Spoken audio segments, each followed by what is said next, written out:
രാത്രി ശാന്തമായ അന്തരീക്ഷത്തിൽ ദൈവവചനത്തിൽ നിന്ന് ചില കാര്യങ്ങൾ നമുക്ക് ചിന്തിക്കാം. അതിനടിസ്ഥാനമായിട്ട് വായിച്ചത് വെളിപ്പാട് പുസ്തകം 1-ാം അധ്യായത്തിൻ്റെ 17-ാമത്തെ തിരുവെഴുത്താണല്ലോ. ഒരിക്കൽ കൂടി കർത്തൃദാസൻ ഒന്ന് വായിച്ച് സഹായിക്കണമെന്ന് അപേക്ഷിക്കുന്നു.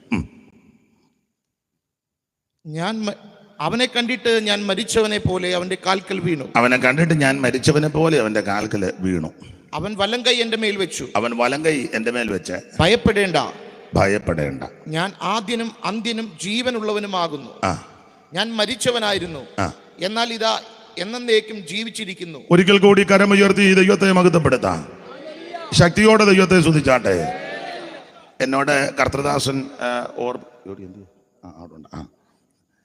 ദൈവദാസൻ ഓർപ്പിച്ചത് 9 മണിക്ക് ശുശ്രൂഷ അവസാനിപ്പിക്കണം. അവരൊക്കെ ഇന്നലെ ഒത്തിരിയും ഉറക്ക വളച്ചും വളരെ പ്രയാസപ്പെട്ട സാധാരണ ആൾക്കാരാണ് ഇന്നിങ്ങനെ യോഗം നടത്തുകയല്ല, മാറ്റിവെക്കാനാണ് സാധ്യത. എങ്കിലും അവരെല്ലാം വളരെ അധ്വാനത്തിലായിരുന്നു. അപ്പം ഇവിടെ വന്നിരുന്നവൻ പറഞ്ഞു 9:30 ആയാലും കുഴപ്പമില്ലെന്നും പറഞ്ഞു. അപ്പം ഇതിൻ്റെ രണ്ടിൻ്റെയും കൂടി ഇടയ്ക്ക് നമുക്ക് നിർത്താമെന്ന് ഞാനങ്ങ് ചിന്തിക്കുക. പിന്നെ ഈ ഇരിപ്പാണെങ്കിൽ മിക്കവാറും 8:45 നിർത്താനാ സാധ്യത. 17-ാമത്തെ തിരുവെഴുത്തിൽ ഇങ്ങനെ വായിക്കുന്നു. അതിലൊരു പദം സ്തോത്രം, ഭയപ്പെടേണ്ട, ഭയപ്പെടേണ്ട. ഒരിക്കൽ കൂടി ദൈവത്തെ മഹത്വപ്പെടുത്തിയാട്ടെ.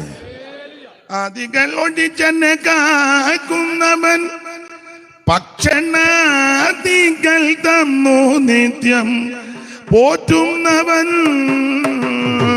ആദികൾ ഒടിച്ചെന്നെ കാക്കുന്നവൻ, ഭക്ഷണാദികൾ തന്നു നിത്യം പോറ്റുന്നവൻ.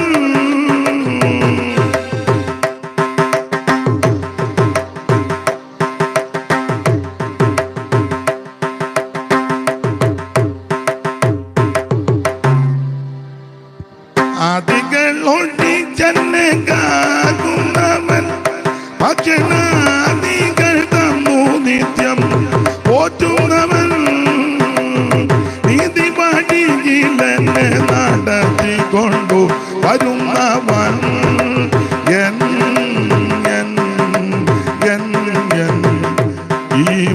ജീവനായകനേ മനുവേലേ ജീവനായകനേ.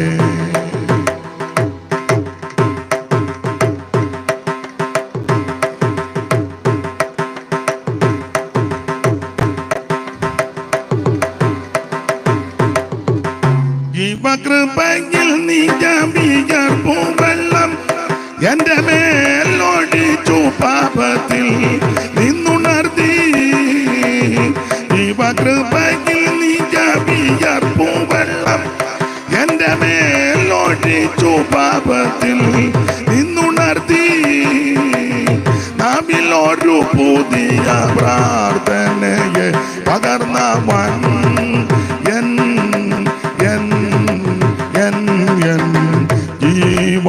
ജീവനായകനേ മനുവേലേ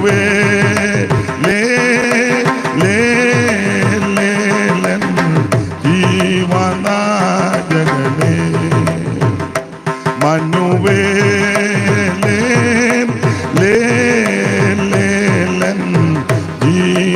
ജീവനായകനേ മനുവേലേ ജീവനായകനേ. നമ്മുടെ കരമുയർത്തി ഒരിക്കൽ കൂടി ദൈവത്തെ മഹത്വപ്പെടുത്താം. ഈ ഏകദിന സുവിശേഷ യോഗത്തിൽ ഇത്രയും പേർക്ക് ഈ സ്ഥലത്ത് ഒന്നിച്ചു കൂടുവാൻ ദൈവം നൽകിയ അവസരത്തിനായിട്ട് ദൈവത്തിന് മഹത്വം. പ്രാർത്ഥിച്ചും സഹകരിച്ചും സഹായിച്ച എല്ലാ പ്രിയപ്പെട്ടവരെയും ദൈവം അനുഗ്രഹിക്കട്ടെ. ഞാൻ ഓർപ്പിച്ചല്ലോ, പകലത്തെ ഭവനത്തിലെ ശവസംസ്കാര ശുശ്രൂഷയിൽ അല്പസമയങ്ങൾ സംബന്ധിച്ചു. സെമിത്തേരിയിലേക്ക് പോകുവാൻ ക്ഷണിച്ചെങ്കിലും ഒത്തില്ല, അല്പം പ്രയാസമുണ്ടായിരുന്നു. അതിനുശേഷമായിട്ട് വാത്സല്യ സജിയുടെ ഭവനത്തിൽ പോയി അല്പസമയങ്ങൾ വിശ്രമിപ്പാനും ഭക്ഷിപ്പാനുമൊക്കെ ഇടയായി. സജിയും വന്നിട്ടുണ്ട്. എന്തിയ അച്ഛൻ എന്തിയ ഒന്ന് കാണട്ടെ, ആൾക്കാരെയൊക്കെ ഒന്ന് അറിയാൻ. ദൈവം ആ കുടുംബത്തെയും അനുഗ്രഹിച്ച് നന്മകളെ കൊണ്ട് നിറയ്ക്കട്ടെ. വായിച്ച തിരുവെടുത്ത് വളരെ പരിചിതമായ തിരുവെടുത്താണ്. വെളിപ്പാട് പുസ്തകം 1-ാം അധ്യായത്തിൻ്റെ 17-ാമത്തെ വാക്യമാണ്. കർത്താവിന് മഹത്വം. വേദപുസ്തകത്തിലെ ആദ്യ പുസ്തകമാണ് ഉൽപ്പത്തി പുസ്തകം, ഒടുവിലത്തെ പുസ്തകമാണ് വെളിപ്പാട് പുസ്തകം. രണ്ട് പുസ്തകവും തമ്മിൽ ഒത്തിരി ബന്ധങ്ങളുണ്ട്. ഉൽപ്പത്തി എല്ലാത്തിൻ്റെയും ഉൽപ്പത്തിയാണ്. ആമീൻ. വെളിപ്പാട് പുസ്തകം പലതിൻ്റെയും അവസാനമാണ്. ഉൽപ്പത്തിയിൽ വന്ന അപാകതകളെല്ലാം പരിഹരിക്കുന്ന പുസ്തകമാണ് വെളിപ്പാട് പുസ്തകം. അങ്ങനെ ശ്രേഷ്ഠമേറിയ പുസ്തകമാണ് ഈ തിരുവെഴുത്തും. 66 പുസ്തകങ്ങൾ. ഈ പുസ്തകം നമ്മുടെ കയ്യിൽ ലഭിച്ചത് തന്നെ വലിയ മഹാഭാഗ്യമാണ്. ഇപ്പം ഉപദേശിമാർ, ഞാൻ എന്നെയും കൂടെ പ്രതിയാക്കുക, ഉപദേശിമാർക്ക് ഇതിപ്പം പുസ്തകം എടുത്തുകൊണ്ട് നടക്കുന്ന വലിയ ഔട്ട് ഓഫ് ഫാഷനായിട്ടാണ്. എല്ലാവരും ശുശ്രൂഷയ്ക്ക് മിക്കവരും വരുമ്പം കുന്തവാ കൂടുതലും കൊണ്ടുവരുന്നത്. അത് തെറ്റാണെന്ന് ഞാൻ പറയുന്നില്ല. പക്ഷേ ദൈവദാസന്മാരോടൊരു കാര്യം അപേക്ഷയല്ല, ശരിക്കും പറയുക, ഒരു ശുശ്രൂഷയ്ക്ക് നിൽക്കുമ്പോൾ വേദപുസ്തകവുമായിട്ട് നിൽക്കുന്നതാണ് അതിൻ്റെ യോഗ്യതയും ഭൂഷണവും നന്നും. കമ്പ്യൂട്ടറോ ടാബോ മൊബൈലോ ഒന്നും വേണ്ടെന്നില്ല. ഈ വന്ന കാലത്ത് അതെല്ലാം വളരെ അത്യാവശ്യമാണ്. അതിൻ്റെ നിലയിൽ വിനിയോഗിക്കണം. എന്നാൽ ഒരാത്മീക ശുശ്രൂഷയ്ക്ക് നിൽക്കുമ്പോൾ അവൻ തിരുവെഴുത്തുമായിട്ട് നിൽക്കുന്നതാണ് യോഗ്യത. അത് മരണ വീടുകളിലാണെങ്കിലും വിവാഹ ശുശ്രൂഷയിലാണെങ്കിലും അതല്ല സഭായോഗത്തിനാണെങ്കിലും ആ ദൈവോജനമായിട്ട് നിൽക്കുന്നതാണ് കുറച്ച് നല്ലത് എന്ന് ഒന്നുകൂടെ ഓർപ്പിക്കുന്നു. ഇതെല്ലാം ആൾക്കാർക്ക് വലിയ താല്പര്യമില്ലാതെ വന്നിരിക്കും. പുസ്തകം നമ്മുടെ കയ്യിൽ തരാൻ എന്ത് കഷ്ടപ്പെട്ടതാണെന്നറിയാവും.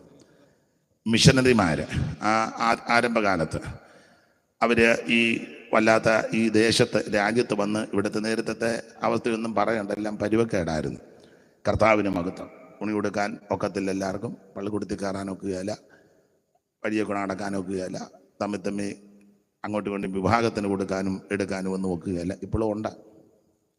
ഒന്നിച്ചിരുന്ന് ഭക്ഷണം കഴിക്കുകയില്ല, ചില വീട്ടിലോ പരിസരത്തോ ചെല്ലാൻ ഒക്കുകയില്ല, ആൾക്കാരുമായിട്ട് സഹകരിക്കാനൊക്കത്തില്ല, അമ്മമാർക്ക് മാറുമറയ്ക്കാൻ ഒക്കത്തില്ല.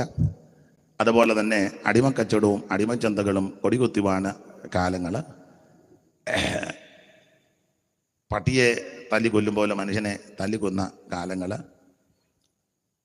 പണ്ട് ഒരാളെ തല്ലിയപ്പം അതിനൊരു വരി എഴുതി, പട്ടിയെ പിടിച്ചു കെട്ടി ചട്ടം ചോദിച്ചടിക്കുമ്പോൾ കഷ്ടം യുവാവിനെ കെട്ടി മർദ്ദിച്ചിടുന്നു. അപ്പൊ പട്ടിയെ പിടിച്ച് ചട്ടം ചോദിച്ചടിക്കുമ്പോൾ അടിക്കുന്നത് അന്നത്തെ കാലം. അപ്പൊ ചുരുക്കി പറഞ്ഞാൽ അയിത്തമുള്ള കാലം. അതുകൊണ്ടാണ് ഇതിനെ നോക്കിയച്ച് ഭ്രാന്താലയം എന്നൊക്കെ ചിലര് ഇതെല്ലാം കൂടെ കണക്കിലെടുത്താ പറഞ്ഞത്. ആശാന് ഒരിക്കലൊരു വരി എഴുതി, അക്ഷരമെന്നത് അറിവിയില്ല ചാത്തന് യക്ഷിയും പേയും ഇവർക്ക് ദൈവം. വായിക്കാനും എഴുതാനും അറിയത്തില്ല, വെള്ളക്കുടുത്തി കയറ്റുകയല്ലോ. അതുകൊണ്ട് എഴുതാനും വായിക്കാനും അറിയാൻ മേല. എഴുത്തും വായന അറിയാത്തത് കൊണ്ട് വിവരം ഉണ്ടാകുന്നില്ല. വിവരമില്ലാത്തത് കൊണ്ട് യക്ഷിയും പേയും എല്ലാം ദൈവമാണെന്ന് പറഞ്ഞ് യാത്ര നടക്കുക. നീ ഏരിയയിലാന്ന് തോന്നുന്നത്, അതുകൊണ്ട് ആ ചാത്തൻ തറ പറയല്ലേ, ഈ ഏരിയയിലാന്നാ തോന്നുന്നത്. അപ്പൊ ചുരുക്കി പറഞ്ഞാൽ ഇങ്ങനെയുള്ള വല്ലാത്ത ഒരു കാലവും സമയങ്ങളുമായിരുന്നു. അപ്പൊ ഇതിന് മാറ്റം വന്നതും വരുത്തിയതും സുവിശേഷം വന്നതുകൊണ്ട്. അതിന് ഇങ്ങനെയൊന്നും അല്ല ഹല്ലേലൂയ പറയണ്ട, എന്നാൽ വേണ്ട ഇനിയിപ്പോൾ ഇങ്ങനെ ഇരിക്കുക, എല്ലാം വന്നു പോയല്ലോ, എന്നാൽ ഇത്രയിൽ ഒപ്പിച്ചല്ലോ, വലിയ കാര്യം. അപ്പൊ ശ്രദ്ധിക്കുക, സുവിശേഷത്തെ കൊണ്ട് മാത്രമേ ഇതിന് മാറ്റം വരുത്താൻ ഒക്കൂ, വേറൊന്നും ഒക്കുകയല്ല. ഇപ്പോൾ ഒക്കുവെന്നൊക്കെ പറഞ്ഞ ആൾക്കാർ നടക്കുന്നുണ്ട്, കൈ കിട്ടിട്ട് അന്നേരം അറിയാം ഒക്കുവോ ഇല്ലയോ എന്ന്. സ്തോത്രം. അകത്തിൽ നിന്നൊക്കെ ഇത് മാറുന്നില്ലെന്ന്. അതല്ലേ അങ്ങനെ ഇരിക്കുമ്പോൾ ഓരോന്നോരോന്ന് പൊങ്ങി വരുന്നത്. ഇത് മാറ്റം വരണമെങ്കിൽ സുവിശേഷത്തെ കൊണ്ട് മാത്രമേ ഉള്ളൂ. ദൈവത്തിന് മഹത്വം. എവിടെയും പറയാൻ കൊള്ളാവുന്നതാ സുവിശേഷം, ആരോടും പറയാൻ കൊള്ളാവുന്നതാ സുവിശേഷം. ആർക്കും ആമിന് സ്തോത്രം ഏറ്റെടുക്കാൻ പറ്റുന്നതാണ് സുവിശേഷം. സുവിശേഷത്തെ കൊണ്ട് മാത്രമേ ഇതിന് മാറ്റം വരുത്താൻ ഒക്കൂ. ആ സുവിശേഷമായി ഇന്ന് രാത്രിയും ഇവിടെ ഉയരും. എന്താ സുവിശേഷം? സുവിശേഷം ഒരു വ്യക്തി, അത് മറ്റാരുമല്ല, കർത്താവാകുന്ന യേശു ക്രിസ്തു. മനുഷ്യവർഗത്തിൻ്റെ പാപത്തിൻ്റെ പരിഹാരം വരുത്തുവാൻ സ്വർഗമഹിമകൾ വെടിഞ്ഞ് ഇഹലോകത്തിലേക്ക് ഇറങ്ങി വന്ന നസ്രായനാകുന്ന യേശു ക്രിസ്തു. ആർക്കും സുവിശേഷത്തെ വിശ്വസിക്കാം, ആർക്കും സുവിശേഷത്തെ ഏറ്റെടുക്കാം. ഇതൊരു വ്യക്തിയുടെ, ഒരു സംഘടനയുടെ, ഒരു സമൂഹത്തിൻ്റെ, ഒരു കൂട്ടം ആൾക്കാരുടെ കുത്തകയല്ല. യേശു ക്രിസ്തു മുഴു ലോകത്തിൻ്റെയും ദൈവമാണ്. കർത്താവിൻ്റെ മഹത്വം. ആ യേശുവിനെ ഇന്ന് രാത്രിയും ഏറ്റെടുക്കുവാൻ എന്നെ കേൾക്കുന്ന പ്രിയപ്പെട്ടവർക്ക് സംഗതി വരുത്തട്ടെ എന്ന് ഞാനും ദൈവസന്നിധി പ്രാർത്ഥിക്കുന്നു. ആ സുവിശേഷമാണ് ഈ 66 പുസ്തകം. ഈ 66 പുസ്തകത്തിൻ്റെ പ്രധാനപ്പെട്ട കേന്ദ്ര ബിന്ദു രക്ഷ, മനുഷ്യവർഗത്തിൻ്റെ രക്ഷ എന്നുള്ളതാണ്. അതിലെ പ്രധാനപ്പെട്ട വ്യക്തി നസറയനാകുന്ന യേശു ക്രിസ്തു. ഉൽപ്പത്തി പുസ്തകം മുതൽ വെളിപ്പാട് പുസ്തകം വരെ ഉടനീളം വായിച്ചും ധ്യാനിച്ചും പഠിച്ചാൽ അവിടെ എഴുന്നു നിൽക്കുന്ന ആള് മറ്റാരുമല്ല, കർത്താവാകുന്ന യേശു ക്രിസ്തു. അലങ്കാര ഭാഷയിലും ഉപമകളായിട്ടും ഉപമാനമായിട്ടും അതുപോലെ മറ്റ് പ്രകാരത്തിലാണെങ്കിലും അതെല്ലാം ഒളിഞ്ഞും തെളിഞ്ഞും നിൽക്കുന്ന ഏക വ്യക്തി നസറയനാകുന്ന യേശു ക്രിസ്തുവാണ്. അപ്പോൾ ഉൽപ്പത്തി പുസ്തകം സകലത്തിൻ്റെ ആരംഭം, വെളിപ്പാട് പുസ്തകം പലതിൻ്റെ അവസാനം. ഉൽപ്പത്തി പുസ്തകത്തിൽ സംഭവിച്ച പല അപാകതകളും വെളിപ്പാട് പുസ്തകത്തിൽ പരിഹരിച്ചാണ് ഈ പുസ്തകം അവസാനിക്കുന്നത്. നമുക്കറിയാം, ഈ പുസ്തകം നമ്മുടെ കയ്യിൽ ലഭിച്ചത് ഭാഗ്യമായി. ഇതെടുത്തവർക്കാർക്കും, എടുക്കേണ്ടതുപോലെ എടുത്തവർക്കാർക്കും ഒരു ദോഷം വന്നിട്ടുമില്ല, വരത്തുമില്ല. വന്നു കയറിയ വീടിനും ചെന്ന് കയറിയ നാടിനും എടുത്തവർക്കും സന്തതിക്കും സന്തതികളുടെ സന്താനങ്ങൾക്കുമെല്ലാം ഇത് അനുഗ്രഹമായി തീർന്നിട്ടുണ്ട്. ദൈവത്തിൻ്റെ മഹത്വം. എല്ലാ തിരുവെഴുത്തും ദൈവവിശ്വാസ്യമാണ്. ഈ ദേശത്തും ആത്മാർത്ഥതയോടെ ഈ പുസ്തകമെടുത്ത് അനുഷ്ഠിച്ച് ആചരിച്ച് ആരാധിച്ച് ദൈവത്തെ ഭജിക്കുന്ന പ്രിയപ്പെട്ടവരെ വീണ്ടും ദൈവം അനുഗ്രഹിക്കട്ടെ, ആദരിക്കട്ടെ. ഈ സാവകാശം ആർക്കെങ്കിലും ലഭിക്കാതെ പോയെങ്കിൽ ഇന്ന് രാത്രിയിലെ ശുശ്രൂഷ അതിൻ്റെ ഒരു മുഖാന്തരമാകട്ടെ എന്ന് ദൈവസന്നിധിയിൽ ആത്മാർത്ഥമായിട്ട് പ്രാർത്ഥിക്കുന്നു. ആട്ടെ, അധികം വിവരിക്കുന്നില്ല. മാറ്റി തന്നേരില്ല, പിന്നെ പരുവക്കേടാകും.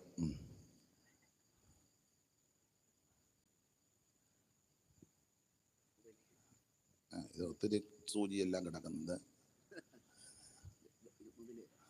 മൊബൈലിൽ ഇടയ്ക്ക് അതങ്ങനെ ഉണ്ട്. സൂചി കണ്ടമാനമുണ്ടോ? ഇത് വലിയ കുഴപ്പമില്ല.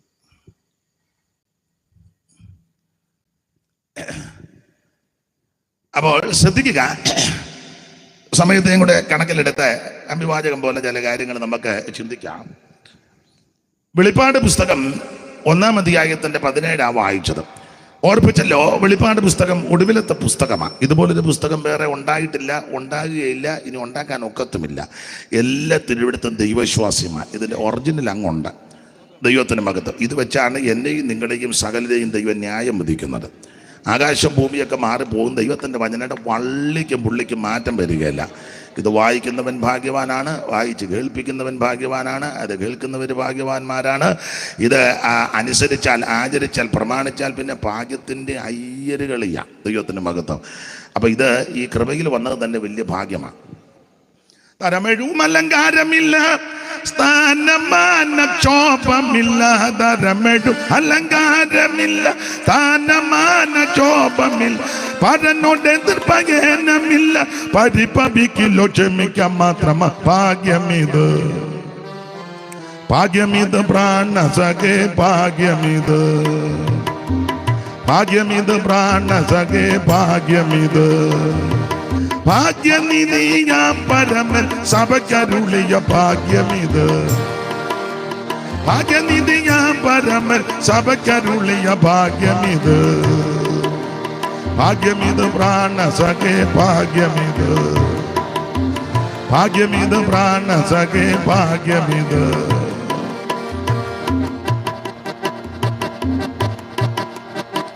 കള്ളിക്കോച്ചങ്ങളിൽ രസിപ്പോരില്ല, കർത്തൃഭാവം ധരിപ്പോരില്ല. കള്ളിക്കോച്ചങ്ങളിൽ രസിപ്പോരില്ല, കർത്തൃഭാവം ധരിപ്പോരില്ല. ബഹുജന സ്തുതി കൊതികരല്ല, പരനെനിക്ക് കീഴ്പ്പെടണമെന്നുള്ള ഭാഗ്യമിത്. ഭാഗ്യമിത് പ്രാണസഖേ, ഭാഗ്യമിത്. ഭാഗ്യമിത് പ്രാണസഖേ, ഭാഗ്യമിത്. ഭാഗ്യനിധിയാം പരമൻ സഭയ്ക്കരുളിയ ഭാഗ്യമിത്. ഭാഗ്യനിധിയാം പരമൻ സഭയ്ക്കരുളിയ ഭാഗ്യമിത്. ഭാഗ്യമിത് പ്രാണസഖേ, ഭാഗ്യമിത്. ഭാഗ്യമിത് പ്രാണസഖേ, ഭാഗ്യമിത്. കരമുയർത്തി ഈ ദൈവത്തിന് മഹത്വം കൊടുക്കാം. ഈ കൃപയിൽ വന്നതാ നമ്മുടെ ഭാഗ്യം. ഈ അനുഭവത്തിൽ വന്നതാ ഏറ്റവും വലിയ ഭാഗ്യം. അപ്പോൾ ഒടുവിലത്തെ പുസ്തകം വെളിപ്പാട് പുസ്തകം നിങ്ങൾക്കറിയാം. വെളിപ്പാട് പുസ്തകത്തിന് വിശേഷതകൾ പലതുണ്ട്. വേദപഠിതാക്കൾ ഇതിനെപ്പറ്റിയൊക്കെ നന്നായിട്ട് പ്രസംഗിക്കുന്ന, പഠിപ്പിക്കുന്ന, പഠിച്ച ആൾക്കാരാ ഇന്ന് ഈ സദസ്സിലും സ്റ്റേജിലുമൊക്കെ ഇരിക്കുന്നത് എന്ന് എനിക്ക് നല്ല ബോധ്യമുണ്ട്. അപ്പോൾ അതുകൊണ്ട് ഞാൻ അധികം പറയുന്നില്ല, കാരണം അവർ അത് ഇടഞ്ഞാൽ തന്നെ എടുക്കും. അപ്പോൾ അതുകൊണ്ട് അധികം പറയുന്നില്ല, നിങ്ങൾക്കതെല്ലാം അറിയാമല്ലോ. ദൈവത്തിന് മഹത്വം. അപ്പോൾ വെളിപ്പാട് പുസ്തകത്തിന് കൊടുത്തിരിക്കുന്ന ഒരു വിശേഷണ പദം നിങ്ങൾക്കറിയാം, ഏഴുകളുടെ പുസ്തകമെന്ന. ഏഴുകൾ, ധാരാളം ഏഴുകളെ പറ്റി ഈ പുസ്തകത്തിൽ നമ്മൾ കാണുന്നുണ്ട്, പഠിക്കുന്നുണ്ട്. 7 നക്ഷത്രം, പിന്നെ 7 നിലവിളക്ക്, പിന്നെ 7 സഭകള്, പിന്നെ 7 ആത്മാക്കള്, പിന്നെ 7 ദീപങ്ങള്, 7 തലകള്, 7 രാജമുടികള്, 7 ഇടികള്, 7 തലകള്, 7 മലകൾ, 7 ദൂതന്മാര്, 7 ആത്മാക്കൾ, 7 ദീപങ്ങൾ, 7 കാഹളങ്ങൾ, 7 ക്രോധകലശങ്ങൾ എന്ന് പറഞ്ഞാൽ മുഴുവൻ 7കളാണ് കൂടുതലും. അപ്പോൾ അതുകൊണ്ട് ഈ പുസ്തകത്തിന് 7കളുടെ പുസ്തകം എന്ന ഒരു വിശേഷണ പദമുണ്ട്. മാത്രമല്ല, സർവജ്ഞനായ ദൈവം തമ്പുരാൻ ഈ ഭൂമിയിൽ ചെയ്യുവാനിരിക്കുന്ന വിഷയങ്ങളെല്ലാം അവൻ മറച്ചു വെച്ചിരുന്നതാണ്. സമയമായപ്പോൾ മറ അങ്ങ് മാറ്റി പ്രദർശിപ്പിച്ചു കൊടുത്തു. അതാണ് വെളിപ്പാട് പുസ്തകം. വെളിപ്പാട് അനാച്ഛാദനം ചെയ്ത് അത് വെളിപ്പെടുത്തി കൊടുത്തിരിക്കുക. ഇത് യേശു ക്രിസ്തുവിൻ്റെ വെളിപ്പാടാണ്, നമ്മുടെ ആരുടെയും വെളിപ്പാടല്ല. ഇന്നമ്മയുടെ വെളിപ്പാടുമല്ല, ഈലാമ്മയുടെ വെളിപ്പാടുമല്ല. അതൊക്കെ കേട്ടതെല്ലാം കുഴഞ്ഞിരിക്കുക ഇപ്പം. സ്തോത്രം. ആരുടെയാണെന്ന് ഞാൻ ഇപ്പം പറയുന്നില്ല. പലരുടെയും വെളിപ്പാട് കേട്ട് കുഴഞ്ഞ ഒരു വലിയ പുള്ളിക്കാരുണ്ടായിരുന്നു. അത് കൂടാരത്തൊമ്മൻ്റെ വെളിപ്പാടാണ്. കൂടാരപ്പള്ളി തൊമ്മൻ അങ്ങനെ ഇന്നിപ്പം ഒരിളക്കമുണ്ടായി, കർത്താവ് ഇപ്പം വരുന്നെന്ന്. അത് വേറൊരു വെളിപ്പാടാണ്. കൂടാരപ്പള്ളി തൊമ്മൻ പാവം പിടിച്ച വിദ്വാൻകുട്ടിച്ചനോട് പറഞ്ഞു ഇപ്പം വരുമെന്ന് പറഞ്ഞു. അങ്ങനെ ഒരു പരമാർത്ഥിയായിരുന്നു. തൊമ്മൻ്റെ വെളിപ്പാടിൽ പുള്ളി വെട്ടിനകത്തായി വരുമെന്നും പറഞ്ഞെല്ലാവരും അവിടെ കരുനാഗപ്പള്ളിക്കടുത്ത് കന്നേറ്റിപ്പാലത്തിനടുത്തെല്ലാം കൂടെ കാത്തിരുന്ന് സമയത്ത് യേശു തൊമ്മൻ പറഞ്ഞതുപോലെ യേശു വന്നില്ല. തൊമ്മനും കുഴഞ്ഞു, വിദ്വാൻകുട്ടിച്ചനും കുഴഞ്ഞു, ആകെ പരുവക്കേടായി. ഏതാണ്ട് 5000 പേര് പ്രത്യക്ഷമായിട്ട് 25,000 പേരൊക്കെ പരോക്ഷമായിട്ടും കൂടിയെന്നൊക്കെ പറയുന്നു. കൃത്യത എനിക്കറിയത്തില്ലെങ്കിലും പറഞ്ഞുള്ള അറിവിൻ്റെ അനുസരിച്ച് പെണ്ണുങ്ങളെല്ലാം കൂടെ മിന്നു പൊട്ടിച്ചു കൊണ്ട് കൊടുത്തെന്നും അത് പിന്നെ പുള്ളിയുടെ അമ്മ അതെടുത്തുകൊണ്ട് പോയെന്നും ഒക്കെയാ എന്തോ ഉണർവ് കയറിയപ്പോഴേ അതെടുത്തോണ്ട് അങ്ങ് മുങ്ങി. അതുകൊണ്ട് മുന്നാഴി മിന്നുണ്ടായിരുന്നെന്ന. മുന്നാഴി മിന്ന് വേണമെങ്കിൽ എന്തും വേണം, പെണ്ണുങ്ങൾ കൂടി കാണും. മിന്നെന്ന് പറഞ്ഞാൽ ഇച്ചിരിയല്ലേ ഉള്ളു. അത് മുന്നാഴി മിന്ന് ഉണ്ടെങ്കിൽ പെണ്ണുങ്ങളുടെ അയ്യര് കളിയായിരുന്നു, അള്ളച്ചീം മിടുക്കിയായിരുന്നു. അതെല്ലാം കൂടെ ഒരു കുടഞ്ഞിട്ടപ്പോൾ എടുത്തുകൊണ്ട് അവരകത്തോട്ട് പോയി. യേശു വരുമെന്നും തൊമ്മനും കുഴഞ്ഞു, കുട്ടിയച്ചനും കുഴഞ്ഞു. പിന്നെ അങ്ങേരെ അകത്തോട്ട് കയറി ഒരു പാട്ടിൻ്റെ വരിയൊക്കെ എഴുതിയെന്ന തിരിച്ചു വന്നേച്ച് പുള്ളി തടി തപ്പി വെച്ച് പറഞ്ഞു, നിങ്ങൾ മനുഷ്യപുത്രൻ്റെ ഒരു ദിവസത്തിനായിട്ട് കാത്തിരിക്കും, കാണുകയില്ല താനും. അമ്മ പുറകെ കൂടെ പോയി, പുള്ളി സൈഡിൽ കൂടെ മാറി ഇന്നൊരു പാട്ടിൻ്റെ വരി എഴുതി. എത്ര നാൾ ചതിച്ചു കൊള്ളും പിശാചി ലോകം, എത്ര നാൾ പരിച്ചു കൊള്ളും, എത്ര നാൾ പറഞ്ഞും കൊള്ളും അപവാദങ്ങൾ ശുദ്ധിമാന്മാരുടെ മേലും. കർത്താവെ നോക്കി കാണാം വാർത്തലത്തിൻ ദുരിതം, കർത്താവെ നോക്കി കാണാം വാർത്തലത്തിൻ ദുരിതം.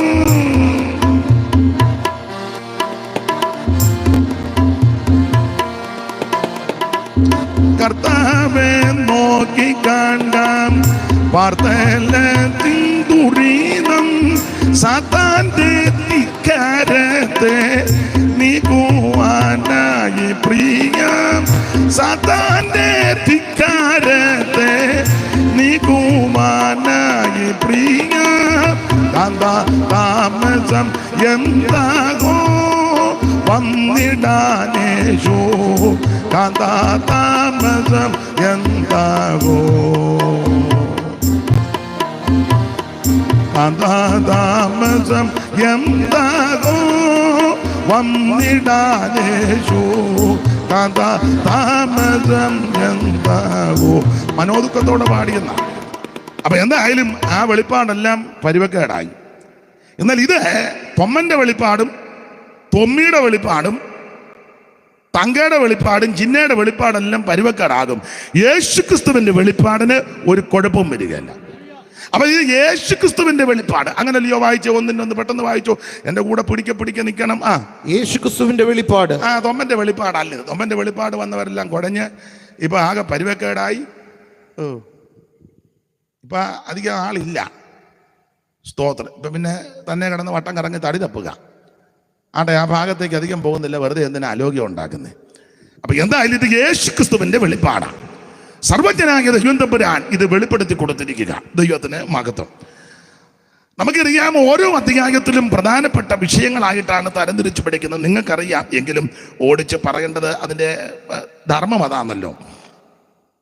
22 അധ്യായങ്ങളാണ് വെളിപ്പാട് പുസ്തകത്തിൽ. 1-ാം അധ്യായം തേജസ്കരിക്കപ്പെട്ട യേശു ക്രിസ്തു. 2, 3 അധ്യായങ്ങൾ 7 സഭയ്ക്കുള്ള ദൂതുകളാണ്, അറിയാം നമുക്ക്. 4-ാം അധ്യായം സഭ സ്വർഗത്തിലേക്ക്. അത് പോകുന്നില്ലെന്ന് പഠിക്കുന്നവരും പഠിപ്പിക്കുന്നവരും ഇപ്പോൾ പോകുകയല്ലെന്നൊക്കെ പറയുന്നുണ്ട്. നമ്മൾ തർക്കിക്കാനൊന്നും വേണ്ട. തർക്കത്തിനുള്ള ദിവസമല്ലല്ലോ ഇന്ന്. അതിന് നമുക്ക് വേറൊരു ദിവസം വെക്കാൻ ഞാൻ വരത്തുമില്ല, നിങ്ങൾ തർക്കിച്ചോണം. അപ്പോൾ 4-ാം അധ്യായം സഭ സ്വർഗത്തിൽ. 5-ാം അധ്യായം ഭൂമിയുടെ വീണ്ടെടുപ്പാണ്. 6-ാം അധ്യായത്തിൽ 7 മുദ്രയിൽ 6 മുദ്ര പൊട്ടിക്കുന്നു. 7-ാം അധ്യായത്തിൽ 144,000 പേർക്ക് മുദ്ര കിട്ടുന്നതായിട്ട് ദർശിക്കുന്നു. 8-ാം അധ്യായത്തിന്റെ പ്രാരംഭത്തിൽ 7-ാമത്തെ മുദ്ര പൊട്ടിക്കുകയും അനന്തര സംഭവങ്ങൾ. 9-ാം അധ്യായം യൂഫ്രട്ടീസ് നദീതീരത്ത് ബന്ധിച്ച ദൂതന്മാരെ അഴിച്ചുവിടുന്നു. 10-ാം അധ്യായം ചെറു പുസ്തകം വാങ്ങി ഭക്ഷിക്കുന്നതായിട്ട് മനസ്സിലാക്കുന്നു. 11-ാം അധ്യായം 2 സാക്ഷികളാണ്, വിവാദമാണ്.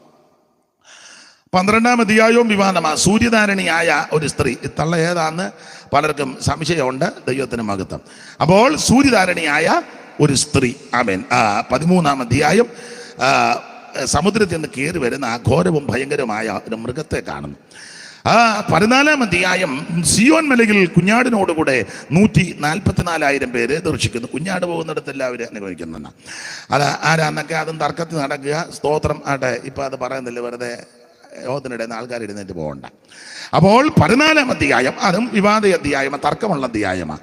15-ാം അധ്യായം മോശയുടെ പാട്ടും കുഞ്ഞാടിൻ്റെ പാട്ടും പാടി വീണ പിടിച്ചു വൈണികന്മാർ പളുങ്ങ നദിയുടെ തീരത്ത് നിന്ന് പാടി കർത്താവിനെ മഹത്വപ്പെടുത്തുന്നു. 16-ാം അധ്യായം 7 ക്രോധകലശങ്ങൾ ഭൂമിയിലേക്ക് കൊണ്ട് ഒഴിക്കുന്നതായിട്ട് കാണുന്നു. 17-ാം അധ്യായം മർമ്മം മഗതിയാം ബാബിലോൺ, ഒറ്റ വാക്ക് പറഞ്ഞ എതിർ ക്രിസ്തുവിൻ്റെ മണവാട്ടി. 18-ാം അധ്യായം വാണിജ്യ ബാബിലോണിൻ്റെ അധപ്പതന നാശീകരണമാണ്. 1 മണിക്കൂർ കൊണ്ട് കത്തിച്ചാമ്പലാകുന്നു. 19-ാം അധ്യായം പ്രത്യാശയുടെ അധ്യായം. എല്ലാം പ്രത്യാശയാണ്, എന്നാലും പ്രത്യാശ വർദ്ധിക്കുന്ന അധ്യായം ആമേ കുഞ്ഞാടിൻ്റെ കല്യാണമാണ്. നാം സന്തോഷിച്ച് ഉല്ലസിച്ച് അവിടത്തേക്ക് മഹത്വം കൊടുക്കുക. കുഞ്ഞാടിൻ്റെ കല്യാണവും ഒന്നുമില്ല, കല്യാണം പോലും പറഞ്ഞിട്ടൊരു സന്തോഷമില്ല. കൂടെ സന്തോഷിക്കുന്ന ആ കല്യാണത്തിന് അതുമില്ല. അപ്പോൾ കുഞ്ഞാടിൻ്റെ കല്യാണം. 20-ാം അധ്യായം 1000 ആണ്ട് വാഴ്ചയാണ്. 1000 വർഷം ഈ ഭൂമിയിൽ വാഴുന്ന ആ മഹനീയമായ അനുഭവങ്ങളാണ് 20. 21-ാം അധ്യായം പുത്തൻ യെരൂശലേം ഭർത്താവിനായിട്ട് അലങ്കരിച്ച മണവാട്ടിയെ പോലെ സ്വർഗത്തിൽ നിന്ന് ഇറങ്ങി വരുന്ന ദൈവം ശില്പിയായി നിർമ്മിച്ചതും അടിസ്ഥാനമുള്ളതുമായ നഗരം സ്വർഗത്തിൽ നിന്ന് ഇറങ്ങി വരുന്ന മഹനീയമായ ആ കാഴ്ചയാണ് 21. 22 ഒറ്റ വാക്ക് പറയാം, ദൈവമക്കൾ നിത്യതയിൽ പ്രവേശിക്കുന്ന വിഷയമാണ്. ഇങ്ങനെയാണ് സാധാരണ 22 അധ്യായങ്ങൾ ഓടിച്ച് അപഗ്രഥിക്കുന്നത്. നമ്മൾ 1-ാം അധ്യായത്തിൻ്റെ 17-ാം വാക്യമാണ് വായിച്ചത്. 1-ാം അധ്യായത്തിലെ പ്രധാനപ്പെട്ട വിഷയം തേജസ്കരിക്കപ്പെട്ട യേശു ക്രിസ്തു. അത് യോഹന്നാൻ ദർശിക്കുന്നു. എവിടെ വെച്ച് ദർശിക്കുന്നു? പത്മോസ് ദ്വീപിൽ. ഈ ദർശനം ഉണ്ടാകുമ്പോൾ അടുത്ത് ആരേലും ഉണ്ടോ? ആരുമില്ല, മനുഷ്യരാരും ഇല്ല. ചില ദർശനങ്ങളൊക്കെ കാണാൻ ആരും ഇല്ലാതിരിക്കുന്നതാണ് നല്ലത്. പെമ്പിളയുണ്ടെ സമ്മതിക്കുകയില്ല, മാപ്പിളയുണ്ടെങ്കിലും സമ്മതിക്കുകയില്ല, പിള്ളേർ കിടന്ന് അലപ്പറ ഉണ്ടാക്കും, ഉള്ള ദർശനവും കൂടെ പോകും. ചില സമയത്ത് ആരും ഇല്ലാതിരിക്കുന്നതാണ് നല്ലത്. എപ്പോഴും അല്ല, ചില സമയത്ത്. ദൈവത്തിന് മഹത്വം. വേറിട്ടാകുമ്പോൾ ഒക്കെ ദൈവം ചില പ്രത്യേക ആലോചനകൾ നൽകും. ചില പ്രത്യേക സന്ദർഭത്തിൽ ദൈവം നമ്മളെ ഒറ്റയ്ക്ക് കൊണ്ടിരുത്തുകയും ചെയ്യും. ഇവിടെ പത്മോസ് എന്ന ദ്വീപിൽ യോഹന്നാൻ അപ്പോസ്തലൻ നാട് കടത്തപ്പെട്ടവനായിരിക്കുന്നു. യോഹന്നാൻ നാട് കടത്തപ്പെട്ടത് അടിപിടി ഉണ്ടാക്കിയോ കത്തിക്കുത്തോ അലോഗ്യം ഉണ്ടാക്കിയോ ചിട്ടി നടത്തി തട്ടിപ്പോയി മുങ്ങിയതല്ല. നാട്ടുകാരുടെ പാസ്പോർട്ടെല്ലാം കൂടെ ട്രാവൽ ഏജൻസി നടത്തി നാട്ടുകാരുടെ കാശും പാസ്പോർട്ടും എല്ലാം കൂടെ മേടിച്ച് ഒരു സുപ്രഭാതത്തിൽ ഉണ്ണുണ്ണി ഉണ്ടയിട്ടെന്ന് പറഞ്ഞതല്ല. യോഹന്നാൻ പത്മോസിൽ നാട് കടത്തപ്പെട്ടത് 2 കാരണത്താലാണ് പുസ്തകം പഠിപ്പിക്കുന്നു. 1:9 വായിച്ചു. 1:9 അറിവുള്ള വാക്യമെങ്കിലും വായിച്ചു. നിങ്ങളുടെ സഹോദരനും യേശുവിന്റെ കഷ്ടതയിലും രാജ്യത്തിലും സഹിഷ്ണുതയിലും കൂട്ടാളിയുമായ യോഹന്നാൻ എന്ന ഞാൻ ദൈവവചനവും യേശുവിന്റെ സാക്ഷ്യവും നിമിത്തം പത്മോസ് എന്ന ദ്വീപിൽ രണ്ട് കാരണത്താലാണ് യോഹന്നാൻ നാട് കടത്തപ്പെട്ടത്. ഒന്ന് ദൈവവചനം, രണ്ട് യേശുവിന്റെ സാക്ഷ്യ നിമിത്തം നാട് കടത്തപ്പെട്ടു. ഞാൻ മുമ്പേ പറഞ്ഞ കാര്യം ഒന്നുകൂടെ പറയാം. നാട്ടുകാരെ കളിപ്പിച്ചോ, പൈസയെല്ലാം കൂടെ മേടിച്ചടിച്ച് മാറ്റിയോ, പാസ്പോർട്ടും വിസായ്ക്ക് കൊടുക്കാന്നൊക്കെ പറഞ്ഞ് ആൾക്കാരെ കബളിപ്പിച്ചോ, നേഴ്സിങ്ങിന് അഡ്മിഷൻ മേടിച്ചു കൊടുക്കുക, സ്വത്ത് ആൾക്കാരെ ചേർക്കണം എന്നൊക്കെ പറഞ്ഞ് അങ്ങനെ കളിപ്പിച്ചും തട്ടിച്ചും നാട്ടിൽ നിന്ന് മുങ്ങിയതല്ല. അങ്ങനെ മുങ്ങിയ പല ആൾക്കാർ വേറൊരു സുപ്രഭാതത്തിൽ റവറൻ്റായിട്ട് നമ്മുടെ നട വന്ന് സിസ്റ്റർ ശുശ്രൂഷിക്കുന്നു, ബ്രദർ പാടുന്നു, രണ്ടുപേരും കൈ കോർത്ത് പിടിച്ച് പ്രൈസ് അങ്ങനെയൊക്കെയുള്ള ബിരുദന്മാരും നമ്മുടെ നാട്ടിൽ ഇല്ലാതെ ഇല്ല. മിണ്ടണ്ട ഇങ്ങനെ തന്നെ ഇരിക്കട്ടെ. കല്യാണത്തിന് പറയാൻ പോലെ ഇപ്പോൾ മൗനമായിരിക്കുന്നത് പോലെ 9:30 വരെ മൗനമായിരിക്കുക. അപ്പൊ എന്തായാലും ഒരു കാര്യം പറയാം, യോഹന്നാൻ ജീവിതത്തിലൊന്നുമല്ല നാട് കടത്തപ്പെട്ടത്.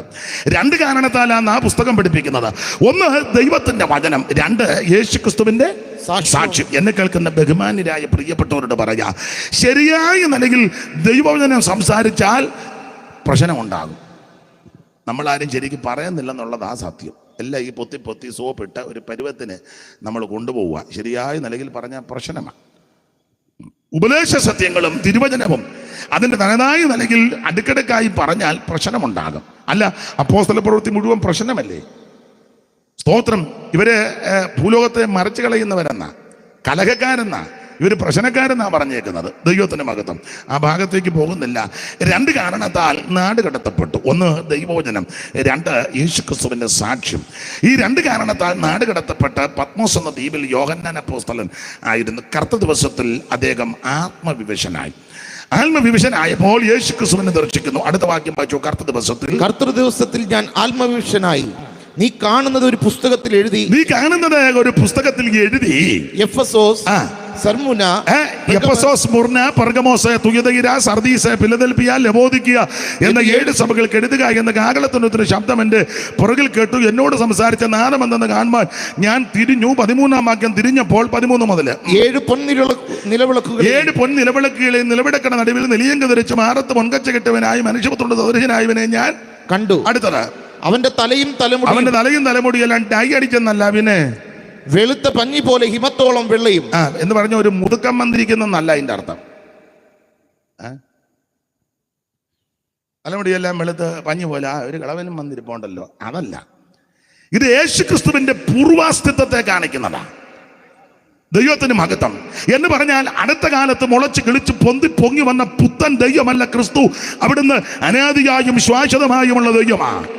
90-ാം സങ്കീർത്തനത്തിൽ നമ്മൾ വായിക്കുന്ന, കർത്താവേ നീ തലമുറയായി ഞങ്ങളുടെ സങ്കേതമായിരിക്കുന്നു. പർവ്വതങ്ങൾ ഉണ്ടായതിന് നീ ഭൂമിയെയും ഭൂമണ്ഡലത്തെയും നിർമ്മിച്ചതിന് മുമ്പ് നീ അനാദിയായും ശാശ്വതമായും ഞങ്ങളുടെ ദൈവമാകുന്നു. നീ മർത്യനെ പൊടിയിലേക്ക് മടങ്ങി ചേരുമാറാക്കുന്നു, മനയപുത്രന്മാരെ തിരികെ വരുവിനെന്നും അരുളി ചെയ്യുന്നു. അപ്പോൾ ഞാനും നിങ്ങളും ആരാധിക്കുന്ന യേശുക്രിസ്തു നിത്യനായ ദൈവമാണ്. 50 വർഷമോ 100 വർഷമോ 1000 വർഷമോ 10,000 വർഷമോ അല്ല പഴക്കം. ഒരു കുഞ്ഞുങ്ങൾക്കും അതിന്റെ പഴക്കമോ അതെ ഒന്നും നിർണ്ണയിക്കാനൊക്കത്തില്ല. ഇന്ന് രാത്രി അനാദിയായുള്ളവൻ, ശാശ്വതമായുള്ളവൻ, സകലത്തെയും സൃഷ്ടിച്ചവൻ, സകലത്തെയും നിയന്ത്രിക്കുന്നവൻ, സകല ചരാചരങ്ങളെയും നിർമ്മിച്ചവൻ, ഉണ്ടാകട്ടെന്ന വാക്കിൽ സകലത്തെ ഉളവാക്കി ഈ കാണുന്ന സകലത്തെയും ഉണ്ടാക്കിയവൻ. ഹരിനാമകീർത്തനത്തിൽ പണ്ടൊരു വരിയുണ്ട്, നക്ഷത്രപന്തികളുമിന്ദു പ്രകാശവും ഒളിക്കും ദിവാകരനുദിച്ചുയർന്നളവിൽ. അപ്പൊ ഈ കാണുന്ന ആ നക്ഷത്രത്തിന്റെ കൂട്ടങ്ങളെ, കോടിക്കണക്കിന് നക്ഷത്രങ്ങൾ ആ വാരി വെതറിയിട്ടിരിക്കുക. 9 കോടിയോട് 30 ലക്ഷം മൈൽ അമ്പരക്കുമാർ അകലത്തിലാണ് അസ്കരൻ. പ്രേക്ഷകരെണ്ണീട്ടുള്ള നക്ഷത്രം ആകമാനം സൂക്ഷ്മമായി 60 കോടി. അന്ന് എണ്ണിയപ്പം 60 കോടി നക്ഷത്രമാണ്. ഇപ്പൊ പിന്നെ ഓരോന്ന് കണ്ടുപിടിച്ചോണ്ട് ഇരിക്കുക. ഇത് മുഴുവൻ നിർമ്മിച്ചവനാ നമ്മുടെ ദൈവം. ആകാശം ദൈവത്തിന്റെ മഹത്വത്തെ വർണ്ണിക്കുന്നു, ആകാശവിധാനം അവന്റെ പ്രസിദ്ധമാക്കുന്നു. പകലിന് വാക്ക് പഠിക്കുന്നു, രാത്രിക്ക് അറിവ്. ഇന്ന് രാത്രിയിൽ ദൈവത്തിന് മഹത്വം. ഈ കാണുന്ന സകലത്തെയും നിർമ്മിച്ചവൻ, സൃഷ്ടിച്ചവൻ നമ്മുടെ കർത്താവാ. വെളിപ്പാട് പുസ്തകം 4-ാം അധ്യായത്തിന്റെ 11 അതാണല്ലോ വളരെ കൃത്യമായി പറയുന്നത്. വായിച്ചേ, വെളിപ്പാട് പുസ്തകം 4:11 പെട്ടെന്ന് വായിച്ചോ. കർത്താവേ നീ സർവവും സൃഷ്ടിച്ചവൻ. ഇത് മുഴുവൻ സൃഷ്ടിച്ചത് ദൈവമാണ്. അല്ലാതെ ഒരു ഏരിയ സൃഷ്ടിച്ച ഓരോ ഏരിയ സൃഷ്ടിച്ച ദൈവം അല്ല. ഇത് മുഴുവനും ഉണ്ടാകട്ടെന്ന് പറഞ്ഞപ്പോൾ സൃഷ്ടിച്ചതാ. ഇന്ത്യ സൃഷ്ടിക്കാൻ ഒരാൾക്ക് കൊടുത്തു, ചൈന സൃഷ്ടിക്കാൻ വേറൊരാൾക്ക് കൊടുത്തു, സ്തോത്രം. പാകിസ്ഥാൻ സൃഷ്ടിക്കാൻ വേറൊരാൾക്ക് കൊടുത്തു, സ്തോത്രം. അമേരിക്ക സൃഷ്ടിക്കാൻ വേറൊരാൾക്ക് കൊടുത്തു, സ്തോത്രം. വടക്കേ ഇന്ത്യ സൃഷ്ടിക്കാൻ വേറൊരാൾക്ക് കൊടുത്തു, കേരളം സൃഷ്ടിക്കാൻ വേറൊരു പുള്ളിയുടെ കോടാലി എടുത്തെറിഞ്ഞാൽ മതിയെന്ന്. പിന്നെ ഏതാണ് ചുമ്മാ വട്ടെല്ലാം പറ. സ്കൂളിൽ പണ്ട് പഠിച്ചതല്ലേ.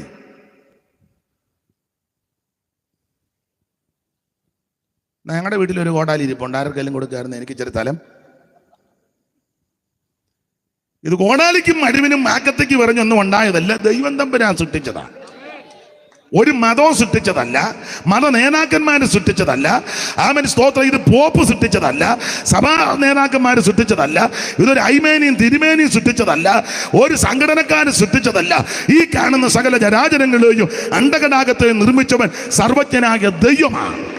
ഏകദൈവമായ, നിത്യദൈവമായ, സത്യദൈവമായ, ജീവനുള്ള ദൈവമായ, അവൻ നിത്യ സത്യ ദൈവമായ ക്രിസ്തു. അല്ല, ഉളവായതൊന്നും അവനെ കൂടാതെ ഉളവായതല്ല, സകലതും അവനുളവാക്കി, അവനായിട്ട് ഉളവാക്കി. സ്തോത്രം. നമ്മുടെ കർത്താവ് ആ സർവത്തെ സൃഷ്ടിച്ചത്. Price the Lord, praise the Lord. ഈ കാണുന്ന സകല ജരാചരങ്ങളെ ഉണ്ടാകട്ടെ എന്ന വാക്കിൽ സകലതും ഉരുവായെന്ന, എല്ലാം ഉളവാക്കി എന്ന, മുഴുവൻ സൃഷ്ടിച്ചവൻ ദൈവമാണ്. ദൈവത്തിന്റെ മഹത്വം. അതെ, ആ സൃഷ്ടിതാവിനെയാണ് ഇവിടെ കാണുന്നത്. അവിടുത്തെ നിത്യാസ്തിത്വം, പൂർവാസ്തിത്വം. അതാണ് തലമുടി. ഒന്നുകൂടെ വായിച്ചേ. അവന്റെ തലയും തലമുടിയും വെളുത്ത പഞ്ഞി പോലെ ഹിമത്തോളം വെള്ളയും, കണ്ണ് അഗ്നിജ്വാലയ്ക്കൊത്തതും, കാൽ ഉലയിൽ ചുട്ട് പഴുപ്പിച്ച വെള്ളോട്ടിന് സദൃശ്യവും, അവന്റെ ശബ്ദം പെരുവെള്ളത്തിന്റെ ഇരച്ചൽ പോലെയുമായിരുന്നു. അവന്റെ വലം കൈയിൽ 7 നക്ഷത്രമുണ്ട്. അവന്റെ വായിൽ നിന്ന് മൂർച്ചയേറിയ ഇരുവാഴ്ത്തലയുള്ള വാൾ പുറപ്പെടുന്നു. പൊൻവിളക്കേടുള്ളിൽ പൊൻകച്ചയും പൂണ്ട, പൊൻവിളക്കേടുള്ളിൽ പൊൻകച്ചയും പൂണ്ട, പൊൻവിളക്കേടുള്ളിൽ പൊൻകച്ചയും പൂണ്ട, പൊൻവിളക്കേടുള്ളിൽ പൊൻകച്ചയും പൂണ്ട.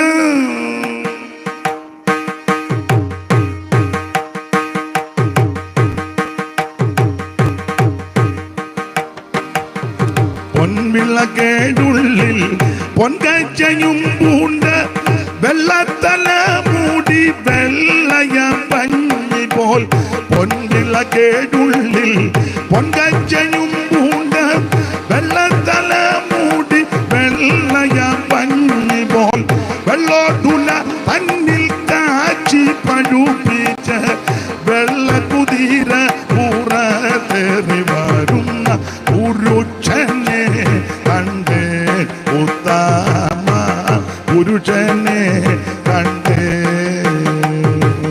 പുരുഷനെ കണ്ടേ ഉത്തമ പുരുഷനെ കണ്ടേ.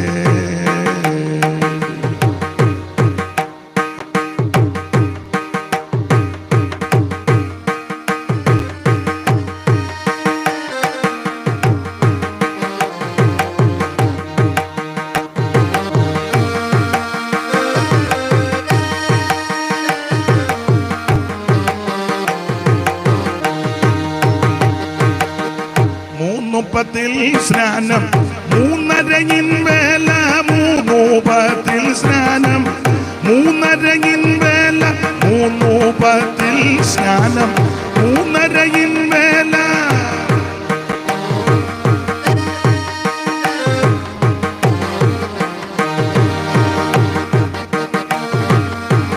മൂന്നുപ്പത്തിൽ സ്നാനം, 3:30 വേല. ഇങ്ങനെ പൂതലെ സഞ്ചരിച്ചു നാഥൻ, പാതിൽ പലതരം വേലകൾ ചെയ്യുവാൻ. ഭൂതപിശാചിൻ തലയെ തകർത്ത പുരുഷനെ കണ്ടേ ഉത്തമ പുരുഷനെ കണ്ടേ,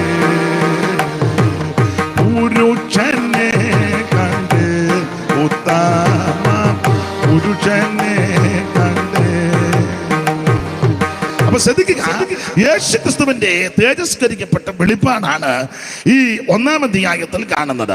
അപ്പോൾ അവിടെ ധാരാളം കാര്യങ്ങൾ എടുത്തു പറയണം, വിഷയമല്ലാത്തത് കൊണ്ട് അധികം വിസ്തരിക്കുന്നില്ല. നിങ്ങൾക്ക് ആ ഭാഗമൊക്കെ അറിയാം. അവിടുത്തെ മേറത്ത് പൊൻകച്ച കെട്ടിയിരിക്കുക. എന്നാൽ നമുക്കറിയാം അവിടുത്തെ മാർബിലാണ് ഒരു പടയാളി കുന്തം കൊണ്ട് കുത്തിയത്.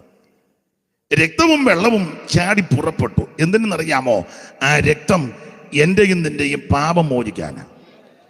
യേശുക്രിസ്തുവിന്റെ രക്തം സകല പാപങ്ങളും പോക്കി നമ്മെ ശുദ്ധീകരിക്കും. കർമ്മമാർഗം കൊണ്ടോ പുണ്യപ്രവൃത്തി കൊണ്ടോ ദാനധർമ്മം കൊണ്ടോ നേർച്ച കാഴ്ച കൊണ്ടൊന്നും പാപം പരിഹരിക്കുകയില്ല. വിശുദ്ധ തിരുവെടുത്ത് ഓർപ്പിക്കുന്നതും പഠിപ്പിക്കുന്നതും അതങ്ങനെ തന്നെയാ. യേശുവിന്റെ പരിശുദ്ധ രക്തം സകല പാപവും പോക്കി നിന്നെ ശുദ്ധീകരിക്കും. അകൃത്യങ്ങൾ രക്താംബരം പോലെ ഇരുന്നാലും എത്ര കടിച്ചുമപ്പായിരുന്നാലും പരിശുദ്ധമായി അത് അവൻ ശുദ്ധീകരിക്കുവാൻ പ്രാപ്തിയുള്ളതായ യേശുവിൻ്റെ രക്തം. എന്താ ഈ രക്തത്തിൻ്റെ പ്രത്യേകത? ഇത് വിലയേറിയ രക്തമാണ്. ഇത് പുണ്യാക രക്തമാണ്. ഇത് സംസാരിക്കുന്ന രക്തമാണ്. ഇത് ഗുണകരമായി സംസാരിക്കുന്ന രക്തമാണ്. ഇത് ഹാബേലിൻ്റെ രക്തത്തെക്കാളും ഗുണകരമായി സംസാരിക്കുന്ന രക്തമാണ്. ഈ രക്തം നിന്റെ പാപത്തെ മോചിക്കുന്ന രക്തമാണ്. ഈ യേശുവിൻ്റെ രക്തം രോഗത്തെ സൗഖ്യമാക്കുന്ന രക്തമാണ്. യേശുവിൻ്റെ രക്തം നിനക്ക് സമാധാനം നൽകുന്ന രക്തമാണ്. യേശുവിൻ്റെ രക്തം ആമേൻ നമുക്ക് ജയം തരുന്ന രക്തമാണ്.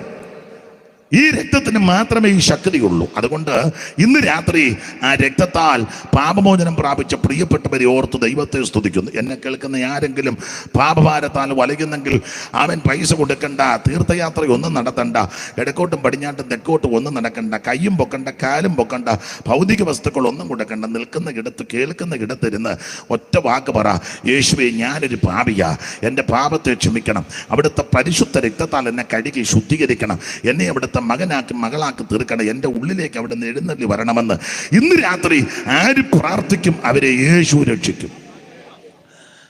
അപ്പോൾ ഒരിക്കൽ അവിടുത്തെ മാർവിൽ കുന്തം കൊണ്ട് കുത്തി. ഇപ്പോൾ ഇതാ തേജസ്കരിക്കപ്പെട്ട ക്രിസ്തു മാറത്ത് പൊൻകച്ച കെട്ടിയവനായി ദർശനത്തിൽ കാണുകയാണ്. മാത്രമല്ല ആ തലയും തലമുടിയുമെല്ലാം വെളുത്ത പഞ്ഞി പോലെ മുൾക്കിരീടധാരിയായി ഒരു ദിവസം കടന്നുപോയവനാ. ദൈവത്തിന് മഹത്വം. ഇപ്പോൾ തേജസ്കരിക്കപ്പെട്ട് അവിടുന്ന് തിരിച്ചു വന്നിരിക്കുക. ദൈവത്തിന് മഹത്വം. മാത്രമല്ല അവിടുത്തെ കൈകളിൽ ആണിയടിച്ചതാ. ആ കയ്യിൽ ഇപ്പോൾ നക്ഷത്രം. ആ നക്ഷത്രം താഴത്തെ വ്യാഖ്യാനത്തിനുണ്ട് സഭയുടെ ശുശ്രൂഷകന്മാരാ, കർത്താവിൻ്റെ വേല ചെയ്യുന്ന അഭിഷിക്തന്മാർ അവിടുത്തെ തൃക്കരത്തിലിരിക്കുക. അവിടുത്തെ തൃക്കരത്തിൽ നിന്ന് നിന്നെ പിടിച്ചുകൊണ്ട് പോകാൻ കരുത്തുള്ള കഴിവുള്ള ഒരുത്തനുമില്ല. സ്തോത്രം. അവിടുത്തെ കയ്യിൽ നിന്ന് ആരും നിന്നെ പിടിച്ചു പറിക്കത്തില്ല. ഞാനും നിങ്ങൾ യേശുവിൻ്റെ ഉള്ളം കയ്യിലാണ്. ആ നിലവിളക്കെന്ന നടുവിൽ, നിലവിളക്ക് ഏതാന്ന് അടുത്ത വാക്യത്തിൽ വ്യാഖ്യാനമുണ്ട് 7 സഭയാ. ഇന്ന് രാത്രി ഓർപ്പിക്കട്ടെ, അവൻ നമ്മുടെ സഭയുടെ നടുവിലുണ്ട്. നിലവിളക്ക് 7, അത് 7 സഭകളെ കാണിക്കുക. ആ സഭയെ പറ്റി ഞാൻ മുമ്പ് വായിച്ചത് എഫെസോസ്, സ്മുർന, പെർഗമോസ്, തുയതൈര, സർദീസ്, ഫിലദെൽഫിയ, ലവോദിക്ക എന്ന 7 സഭ. ആ നിലവിളക്ക് 7 സഭ. അവിടെ വായിക്കുന്നത് 7 നിലവിളക്കുകളുടെ നടുവിൽ. അപ്പോൾ സഭയുടെ നടുക്ക, കിഴക്കല്ല. ചിലരോട് പ്രാർത്ഥിക്കാന്ന് പറയുമ്പോൾ നേരെ തിരിഞ്ഞ് കിഴക്കോട്ട് നിൽക്കുക. ഇനി എന്ന് ഇതിനൊക്കെ വിവരം ഉണ്ടാകുമെന്നുള്ളതാണ്. കിഴക്കല്ല, യേശു നടുക്കാ വരുന്നത്. യേശു എന്നിടത്തെല്ലാം നടുക്ക. ആമേൻ. നിങ്ങൾ 2 or 3 പേർ അവിടുത്തെ നാമത്തിൽ കൂടി ആ കിഴക്ക് വരാമെന്നല്ല, നടുക്ക് വരാമെന്നാണ് പറഞ്ഞേക്കുന്നത്. അതുകൊണ്ട് എൻ്റെ ജോർജ് കുട്ടി കിഴക്കോട്ട് നോക്കി ചുമ്മാ നിൽക്കാതെ, കിഴക്കോട്ട് നോക്കി നിൽക്കുന്നത് സക്കറിയ യെഹെസ്കേൽ പ്രവചനത്തിൽ വായിക്കുന്നത് സൂര്യനെ ആരാധിക്കുന്നെന്ന. അങ്ങനെ ആ 8-ാം അധ്യായത്തിൻ്റെ 16 ഒന്ന് വായിച്ചേര്. അറിവുള്ള വാക്യം എന്നാലും ഒന്ന് വായിച്ചു. 8:16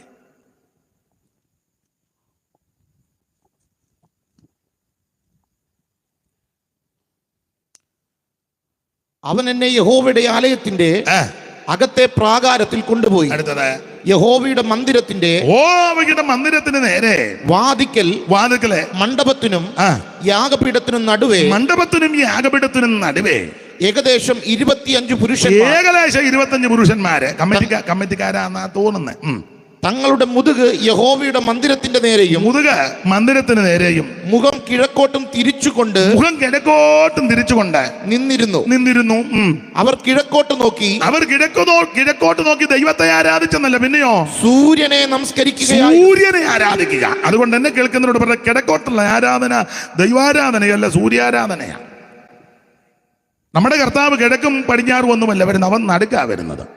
പുറപ്പാട് പുസ്തകത്തിൽ അങ്ങനെ ആണല്ലോ, ഞാൻ അവരുടെ നടുവിൽ വസിക്കുവാൻ അവർ എനിക്കൊരു വിശുദ്ധ മന്ദിരം പണിയണം. 2 or 3 പേർ അവിടുത്തെ നാമത്തിൽ എവിടെ കൂടിയാലും കിഴക്ക് വരാമെന്നല്ല, നടുക്ക. വലിയ പള്ളി 12-ാം വയസ്സ് ചെന്നപ്പോൾ അവരുടെ നടുക്കായ യേശു വരുന്നത്, അല്ല കിഴക്കോട്ട് മാറിയിരിക്കുകയല്ല. സ്തോത്രം. ക്രൂശിൽ കിടന്നപ്പോഴും 2 ദുഷ്പ്രവർത്തിക്കാരുടെ നടുവില. മുറി അടച്ചിട്ടപ്പോൾ, ഉയർത്തതിന് ശേഷം മുറി അടച്ചിട്ടപ്പോൾ അവരുടെ നടുവിൽ വന്നേച്ച് പറഞ്ഞു നിങ്ങൾക്ക് സമാധാനം. Price the Lord. ഇന്ന് രാത്രി 7 നിലവിളക്ക്, 7 സഭയുടെ നടുക്ക നമ്മുടെ കർത്താവ് ഇന്ന് രാത്രി നമ്മുടെ നടുവിലുണ്ട്. ഈ കണ്ണുകൾക്ക് കാണാൻ മേലെങ്കിലും അനുഭവിക്കുന്നവരെ ഓർത്ത് ദൈവത്തെ സ്തുതിക്കുക. അവിടുത്തെ സാന്നിധ്യം കാവങ്കക്കാരുടെ പുരകിടമാന്തയിലും ആമൻ മഹത്വാനായ ദൈവം ഇന്ന് രാത്രി നമ്മുടെ നടുവിലുണ്ട്. സ്തോത്രം. കാരണം ഏത് സമയത്ത് ഓടുന്ന് വരാൻ കഴിവുള്ളയാളാണ്. അതാ ദൈവം.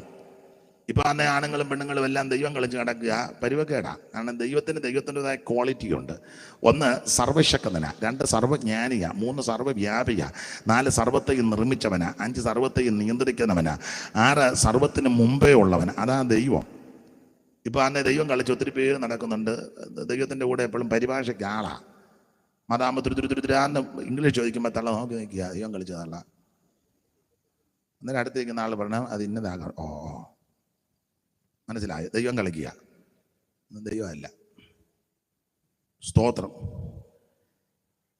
ദൈവത്തിന്റെ ക്വാളിറ്റി ഏത് രാജ്യത്ത് ഏത് ഭാഷക്കാരെ ആമൻ എങ്ങനെ പ്രാർത്ഥിച്ചാലും അത് കേൾക്കാൻ അറിയാൻ കഴിവുള്ളവനാ ദൈവം. ഇംഗ്ലീഷ് ഇപ്പം സായിപ്പന്മാർ ഇംഗ്ലീഷിലാണ് പ്രാർത്ഥിക്കുന്നത്, ദൈവത്തിന് അത് മനസ്സിലാകും. അതാ ദൈവം. നമ്മളിവിടെ നിന്ന് മുക്കൂട്ട് പറയുന്ന മലയാളത്തിലാണ് പ്രാർത്ഥിക്കുന്നത്, അതും ദൈവത്തിന് മനസ്സിലാകും. സ്തോത്രം. നോർത്ത് ഇന്ത്യക്കാർ ഹിന്ദിയിലാണ് പ്രാർത്ഥിക്കുന്നത്, അതും ദൈവത്തിന് മനസ്സിലാകും. ഇപ്പം ദൈവം കളിക്കുന്ന ആണുങ്ങളും പെണ്ണുങ്ങൾക്ക് ഇതെല്ലാം പിടികിട്ടുന്നില്ല. തന്നെ ഏത് സമയത്തും എവിടെയും വരുന്നവനാ ദൈവം. ഇപ്പൊ അമേരിക്കയിൽ നിന്ന് പ്രാർത്ഥിക്കും, അവിടെയും ദൈവ സാന്നിധ്യമുണ്ട്. ഇവിടെ നിന്ന് പ്രാർത്ഥിക്കും, ഇവിടെ അവിടെ നിന്നുണ്ട്. നോർത്ത് ഇന്ത്യയിലും ഉണ്ട്, പാകിസ്ഥാനിലും ഉണ്ട്, ലഡാക്കിലും ഉണ്ട്, ഗൾഫ് രാജ്യത്തും ഉണ്ട്. ഏത് സ്ഥലത്തും അവിടുത്തെ സാന്നിധ്യമുണ്ട്. ഇപ്പം ദൈവം അമേരിക്കയ്ക്ക് പോയിരിക്കാം. അപ്പൊ ഈ മാസം വല്ലതും ദൈവം വരുമോ? ഇല്ല, അങ്ങനെ പെട്ടെന്ന് വരാനൊന്നും ഒക്കത്തില്ല. നാളെ ചോദിച്ചു ദൈവത്തിന് കോവിഡാന്ന് പറഞ്ഞു. പിന്നീട് അറിഞ്ഞ് ദൈവത്തിന് ഇച്ചിരി സീരിയസ് ആണെന്ന് പറഞ്ഞു. പിന്നെ ലാസ്റ്റ് ചോദിച്ചാൽ പറഞ്ഞു ദൈവം വെന്റിലേറ്ററിലായി. ദൈവം കളിക്കുന്നത് എന്നാ ചെയ്യുന്നു. സ്തോത്രം. ദൈവത്തിന് ശ്വാസം മുട്ടലൊന്നും ഇല്ലെന്ന്. ദൈവം ഇല്ലയോ ശ്വാസം തന്നത്. സ്തോത്രം. അവിടുന്ന് ജീവന്റെ ഉറവിടമാണ്. ഇവന്റെ ഉറവിടം ക്രിസ്തു പത്രേ,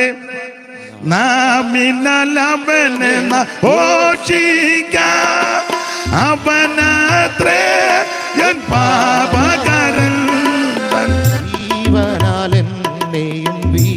അറിയാവുന്ന പാട്ടാണല്ലോ അത്. അതേലും അന്ന് പാപകരൻ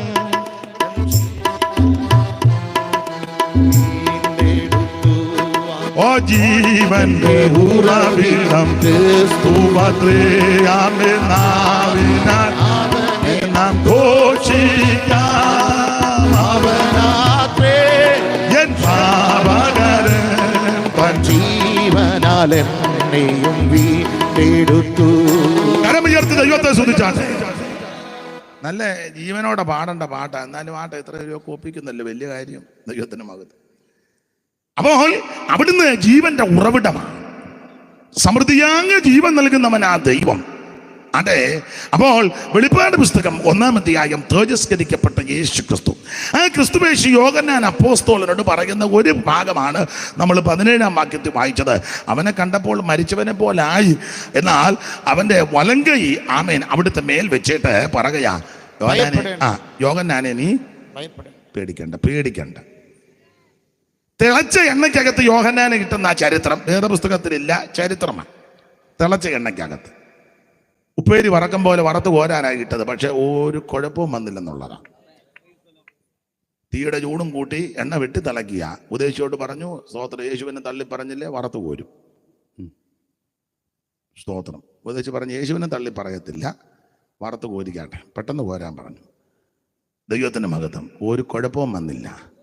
അതിൻ്റെ കാരണം കൂടെ പറയുക, എണ്ണ വെട്ടി തിളക്കുക. എൻ്റെ ഭാവനയാണ്, എണ്ണ വെട്ടി പിടപെടാന്ന് തിളക്കുക, തീയുടെ ചൂടുമൊക്കെ കൂട്ടുക. യോഹന്നാൻ ഒരു കൂസലുമില്ലാന്നാണ് നിൽക്കുന്നത്. കാരണം അറിയാം, ഞാൻ സേവിക്കുന്ന, ഞാൻ ആരാധിക്കുന്ന, എന്നെ രക്ഷിച്ച് എന്നെ വീണ്ടെടുത്ത എൻ്റെ കർത്താവ് തീക്കകത്തൂടെ 4-മത്തെ നടന്നവനാ. 3 പേരെ ആ തീക്കകത്തോട്ട് ഇട്ടത്.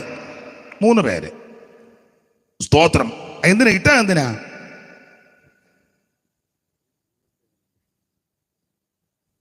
3 പേരെ തീക്കകത്തിട്ട് എന്തിനാന്ന്?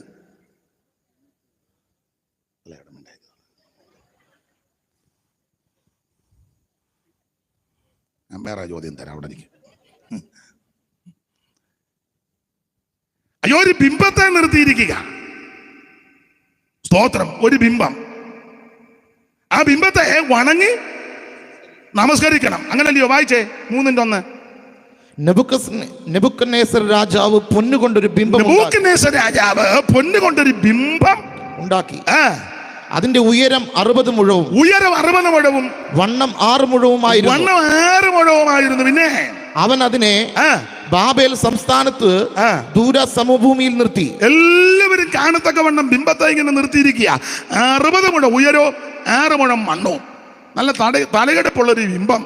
പിന്നെ നെബൂഖദ്നേസർ രാജാവ് പ്രധാന ദേശാധിപതിമാരും സ്ഥാനാധിപതിമാരും ദേശാധിപതിമാരും ന്യായാധിപന്മാരും ഭണ്ഡാര വിചാരകന്മാരും മന്ത്രിമാരും നഗരാധിപന്മാരും സകല സംസ്ഥാന പാലകരെയും നെബൂഖദ്നേസർ രാജാവ് നിർത്തിയ ബിംബത്തിന്റെ പ്രതിഷ്ഠയ്ക്ക് വന്നുകൂടുവാൻ. ബിംബത്തിന്റെ പ്രതിഷ്ഠ നടക്കുക. പ്രതിഷ്ഠയ്ക്ക് എല്ലാവരും വന്നുകൂടണം. വിസ്തരിക്കുന്നില്ല, വായിക്കണ്ട, അറിയാമല്ലോ. ഒരു വലിയ ബിംബത്തെ നിർത്തിയിരിക്കുന്നു. ബിംബത്തിന്റെ പ്രതിഷ്ഠയ്ക്ക് എല്ലാവരും വന്നുകൂടണം. ആ സകല വാദിത്രങ്ങൾ അങ്ങോട്ട് മീട്ടുമ്പോൾ തമ്പുരും തവിലും നാഗസ്വരവും പിന്നെ എന്ന് വേണ്ട സകലതും, കൈത്താളവും ഇലത്താളി, അങ്ങനല്ലേ, കാകളവും കുഴൽ തമ്പുരു കാകളമുണ്ട്, കുടലുണ്ട്, തമ്പുരുവുണ്ട്, പിന്നെ കിന്നരം വീണ നാഗസ്വരം. നാളെ ഒരാൾ വായിച്ച് കിന്നാരം വന്ന് ബിംബത്തെ ആരാധിക്കാൻ. അപ്പൊ ചുരുക്കി പറയാം, ആട്ടെ കിന്നാരമാണല്ലോ ഇപ്പം മിക്കയിടത്തും. അതെ. അയ്യോ, നമ്മുടെ ഇടയിലും അങ്ങനെയൊക്കെ തന്നെ മിക്കത്. എല്ലാവരും അല്ല, മാന്യമായിട്ട് ഈ ശുശ്രൂഷിക്കുന്ന സഹോദരി സഹോദരന്മാരുണ്ട്. അവരെ ഓർത്ത് ദൈവത്തെ സ്തുതിക്കുന്നു. അവർ ആ സ്റ്റേജിൽ ഇരിക്കുമ്പോൾ ഈ ശുശ്രൂഷയോട് യോജിച്ചായിരിക്കുന്നത്. ഇവരൊക്കെ യോജിച്ചായിരിക്കുന്നത്. ചിലർ അവരുടെ പാട്ട് കഴിഞ്ഞേച്ച് പിന്നെ അങ്ങോട്ടും ഇങ്ങോട്ടും ഫോണിൽ കളിയാ. നിങ്ങൾ ശ്രദ്ധിച്ചിട്ടുണ്ടോ? ഫോണിൽ കളി, അങ്ങോട്ട് മെസ്സേജ് വിടുന്നു, അവിടുന്ന് ഇങ്ങോട്ട് വിടുന്നു. പിന്നെ ഇതെല്ലാം മേളമാണെന്നറിയാം. ഇങ്ങനെയുള്ള ഒറ്റ ഒരുത്തന്നെ കയറ്റരുത് സ്റ്റേജ് ഓടാന്ന് പറയണം. നേരെ കണമൽ അങ്ങോട്ട് കയറി കാട്ടോട്ട് പോകാൻ പറയണം. ഇതൊരു ആത്മീക ശുശ്രൂഷയാണ്. ഈ ശുശ്രൂഷ പ്രാർത്ഥിച്ച് ആരംഭിച്ചാൽ ആശീർവാദം പറയുന്നത് പോലെ അതിനെ നടത്തിപ്പിലായിരിക്കണം. അതിനിടയ്ക്ക് വേറൊരു പരിപാടിയും പാടില്ല. അങ്ങനെ ആരെയും ഒക്കെ ഉണ്ടെങ്കിൽ അവരെ അന്നേരം ഇറക്കി വിടണം. അത് നടത്തിപ്പുകാർ ചെയ്തോണം. നിന്റെ കുന്തം എടുത്തോണ്ട് പോടാന്ന് പറയണം. ഇത് ആത്മീക ശുശ്രൂഷയാണ്. ആട്ടെ, കിന്നാരം എന്ന് പറഞ്ഞപ്പോൾ ഇടയ്ക്ക് അങ്ങ് പറഞ്ഞതേ ഉള്ളൂ.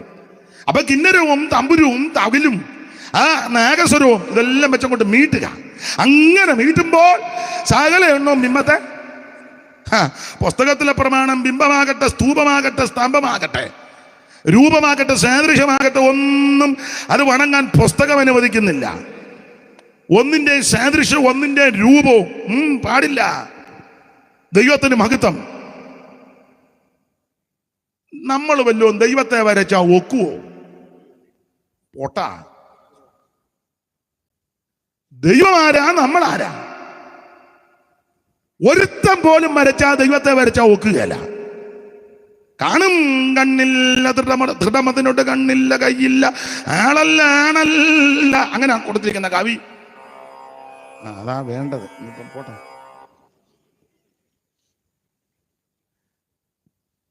ഇവിടെ ആര് വരച്ചാലും ദൈവത്തെ വരച്ചാ ഒക്കുകയല്ല. നിന്റെ മനോമുകുരത്തിൽ ഉദിച്ചു വരുന്ന ആശയവും രൂപമല്ല ദൈവത്തിൻ്റെത്. ഒരുത്തരം വരച്ചാ ഒക്കുകയല്ല. അതുകൊണ്ട് അതിന്റെ രൂപമാകട്ടെ, ഭാവമാകട്ടെ, ആകൃതിയാകട്ടെ, സ്വരൂപമാകട്ടെ, സ്തംഭമാകട്ടെ, സ്തൂപമാകട്ടെ, ഒന്നും പാടില്ല. എന്നാലും 60 മുഴം ഉയരോ 6 മുഴം മണ്ണത്തൊരു ബിംബത്തെ കൊണ്ട് ഇതെല്ലാം കൂടെ അടിച്ചു വരുക്കുമ്പോൾ കവണ് വീഴാൻ. ഈ ബാലകന്മാരെ കവണ് വീഴാഞ്ഞിന്റെ ഒഴുകാൻ 2-ാം അധ്യായത്തിലൊരു ബിംബം ഉണ്ടായിരുന്നല്ലോ. ഇത് 3-ലെ ബിംബമല്ലേ? 2-ലൊരു ബിംബമുണ്ട്. അത് രാജാവ് കണ്ട ബിംബമാണ്. സ്വപ്നം. അയാൾ സ്വപ്നം കണ്ടേക്ക് പരവേശം കയറി മന്ത്രവാദികളെല്ലാം വിളിച്ചു പറഞ്ഞു, ഞാൻ കണ്ട ബിംബം ഒരു ഭയങ്കര, അത് വ്യാഖ്യാനിക്കാൻ പറഞ്ഞു. പുള്ളി കണ്ടത് ആ നെടുപ്പമുള്ളൊരു ബിംബം. തല തങ്കം കൊണ്ട്, നെഞ്ചും കയ്യും വെള്ളി കൊണ്ട്, വയറുവരെയും താമരം കൊണ്ട്, തുട ഇരുമ്പ് കൊണ്ട്, കാലിന്റെ പാതി ഇരുമ്പും പാതി കളിമണ്ണും. അങ്ങനെ ആ ബിംബം കണ്ടോണ്ടിരിക്കുമ്പം വേറൊരു കല്ല് മേളിൽ നിന്ന് ഇങ്ങോട്ട് വന്ന് ഒറ്റയടിക്ക് തവിട് പൊടിയാക്കി. ഇത് കണ്ടാച്ചായി കൊച്ചുങ്ങൾ ഇരിക്കുന്നത്. അന്നേരം പിന്നെ നിർത്തിയ ബിംബത്തെ വല്ലോ. എടാ, 2-ാം അധ്യായത്തിൽ ഒരു കല്ലിങ്ങോട്ട് വന്ന ഒറ്റയടി മാനത്തിനട്ടെ തവിട് പൊടിയായി. തലതങ്കം കൊണ്ട് ബാബിലോൺ സാമ്രാജ്യം, നെഞ്ചു കഴിയും ആമേൻ സ്വോത്രം വെള്ളി കൊണ്ടാ, അത് മേദിയ പേർഷ്യ സാമ്രാജ്യം. ആമേൻ വയറുവരെ താമ്രം കൊണ്ട്, അത് ഗ്രീസ്, തുട ഇരുമ്പ്, കാളായസത്തിന്റെ കാഠിന്യം എന്നാ സാറ് കൊടുത്തേക്കുന്നത്. തുട ഇരുമ്പ് കൊണ്ട്, കാലിന്റെ പാതി കളിമണ്ണും പാതി ഇരുമ്പ്, യോജിക്കുന്നില്ലല്ലോ. അതല്ലേ ഇപ്പൊ കണ്ടോണ്ടിരിക്കുന്നത്. അങ്ങോട്ട് ചാടുന്നു, അവിടെ നിന്ന് അങ്ങോട്ട് ചാടുന്നു, ഇവിടെ ഇങ്ങോട്ട് ചാടുന്നു. ആൾക്കാരെ എല്ലാം കൂടെ വണ്ടിക്ക് കയറ്റി പാത്ത് കൊണ്ടിരുത്തുന്നില്ല, ചാടിക്കളയും. ജോഡി ജയിച്ചാൽ പോലും സമാധാനത്തോടെ ഇരിക്കാൻ പോലും ഓക്കെ അല്ല, ഉടനെ കൊണ്ടുപോവാ. റിസോർട്ടിലൊക്കെയാണെന്നാ കേൾക്കുന്നത്. ജോഡിയെ കാണിച്ചാൽ മതി, അന്നേരം എടുത്ത് ചാടുക. യോജിക്കുകയല്ലെന്ന്. അപ്പോൾ ഇത് ബാബിലോൺ സാമ്രാജ്യം, മേദിയ പേർഷ്യ സാമ്രാജ്യം, ഗ്രീസ് സാമ്രാജ്യം, റോമൻ സാമ്രാജ്യം മുഴുവൻ തവിട് പൊടിയാക്കി ഒരു കല്ലിഞ്ഞോട്ട് വന്ന് ഉന്നതമായ ഗിരിക്കുമേൽ നിന്ന് വന്നിട്ടും കല്ലു പതാന്തിക്ക് ചെന്നു. ഉന്നതമായ ഗിരിക്കുമേൽ നിന്ന് വന്നിട്ടും കല്ലു പതാന്തിക്ക് ചെന്നു. ചൂർണീകരിക്കും രാജ്യങ്ങൾ അന്ന് വന്ന കല്ലു വന്മലയ്ക്ക് തുല്യമായി നിറഞ്ഞു വാഴ്. അഞ്ചാം രാജിതം ഉണ്ടാമേ, പരമഞ്ചാം രാജിതം ഉണ്ടാമേ.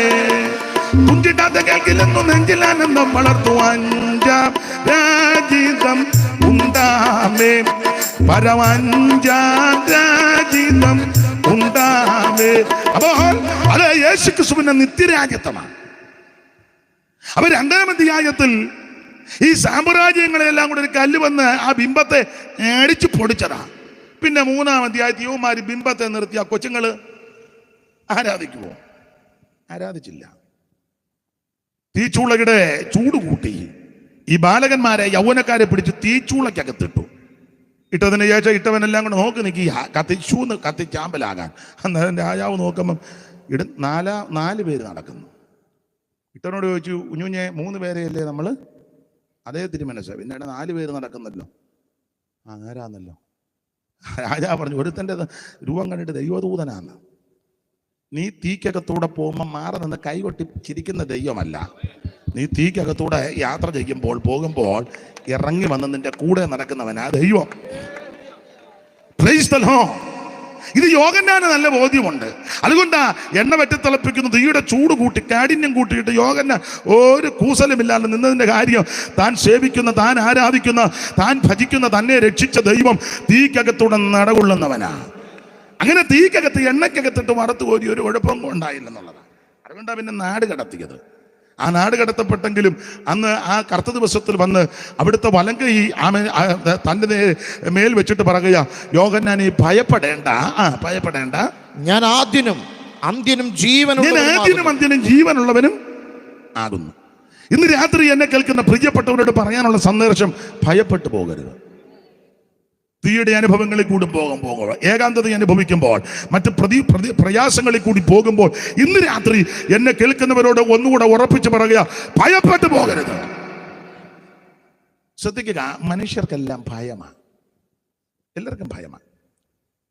വേദപുസ്തകത്തിൽ 365 അല്ലാതെ കൂടുതൽ പ്രാവശ്യം എഴുതിയിട്ടുണ്ട് ഭയപ്പെടേണ്ട. എന്താ ഇങ്ങനെ കൂടെ കൂടെ ഭയപ്പെടേണ്ട ഭയപ്പെടേണ്ട എന്ന് എഴുതാൻ കാര്യം? ഉൽപ്പത്തി പുസ്തകം മുതൽ വെളിപ്പാട് പുസ്തകം വരെ ഇടയ്ക്കിടയ്ക്ക് തുടരെ കിടക്കുന്ന പദശകലമാ ഭയപ്പെടേണ്ട ഭയപ്പെടേണ്ട ഭയപ്പെടേണ്ട.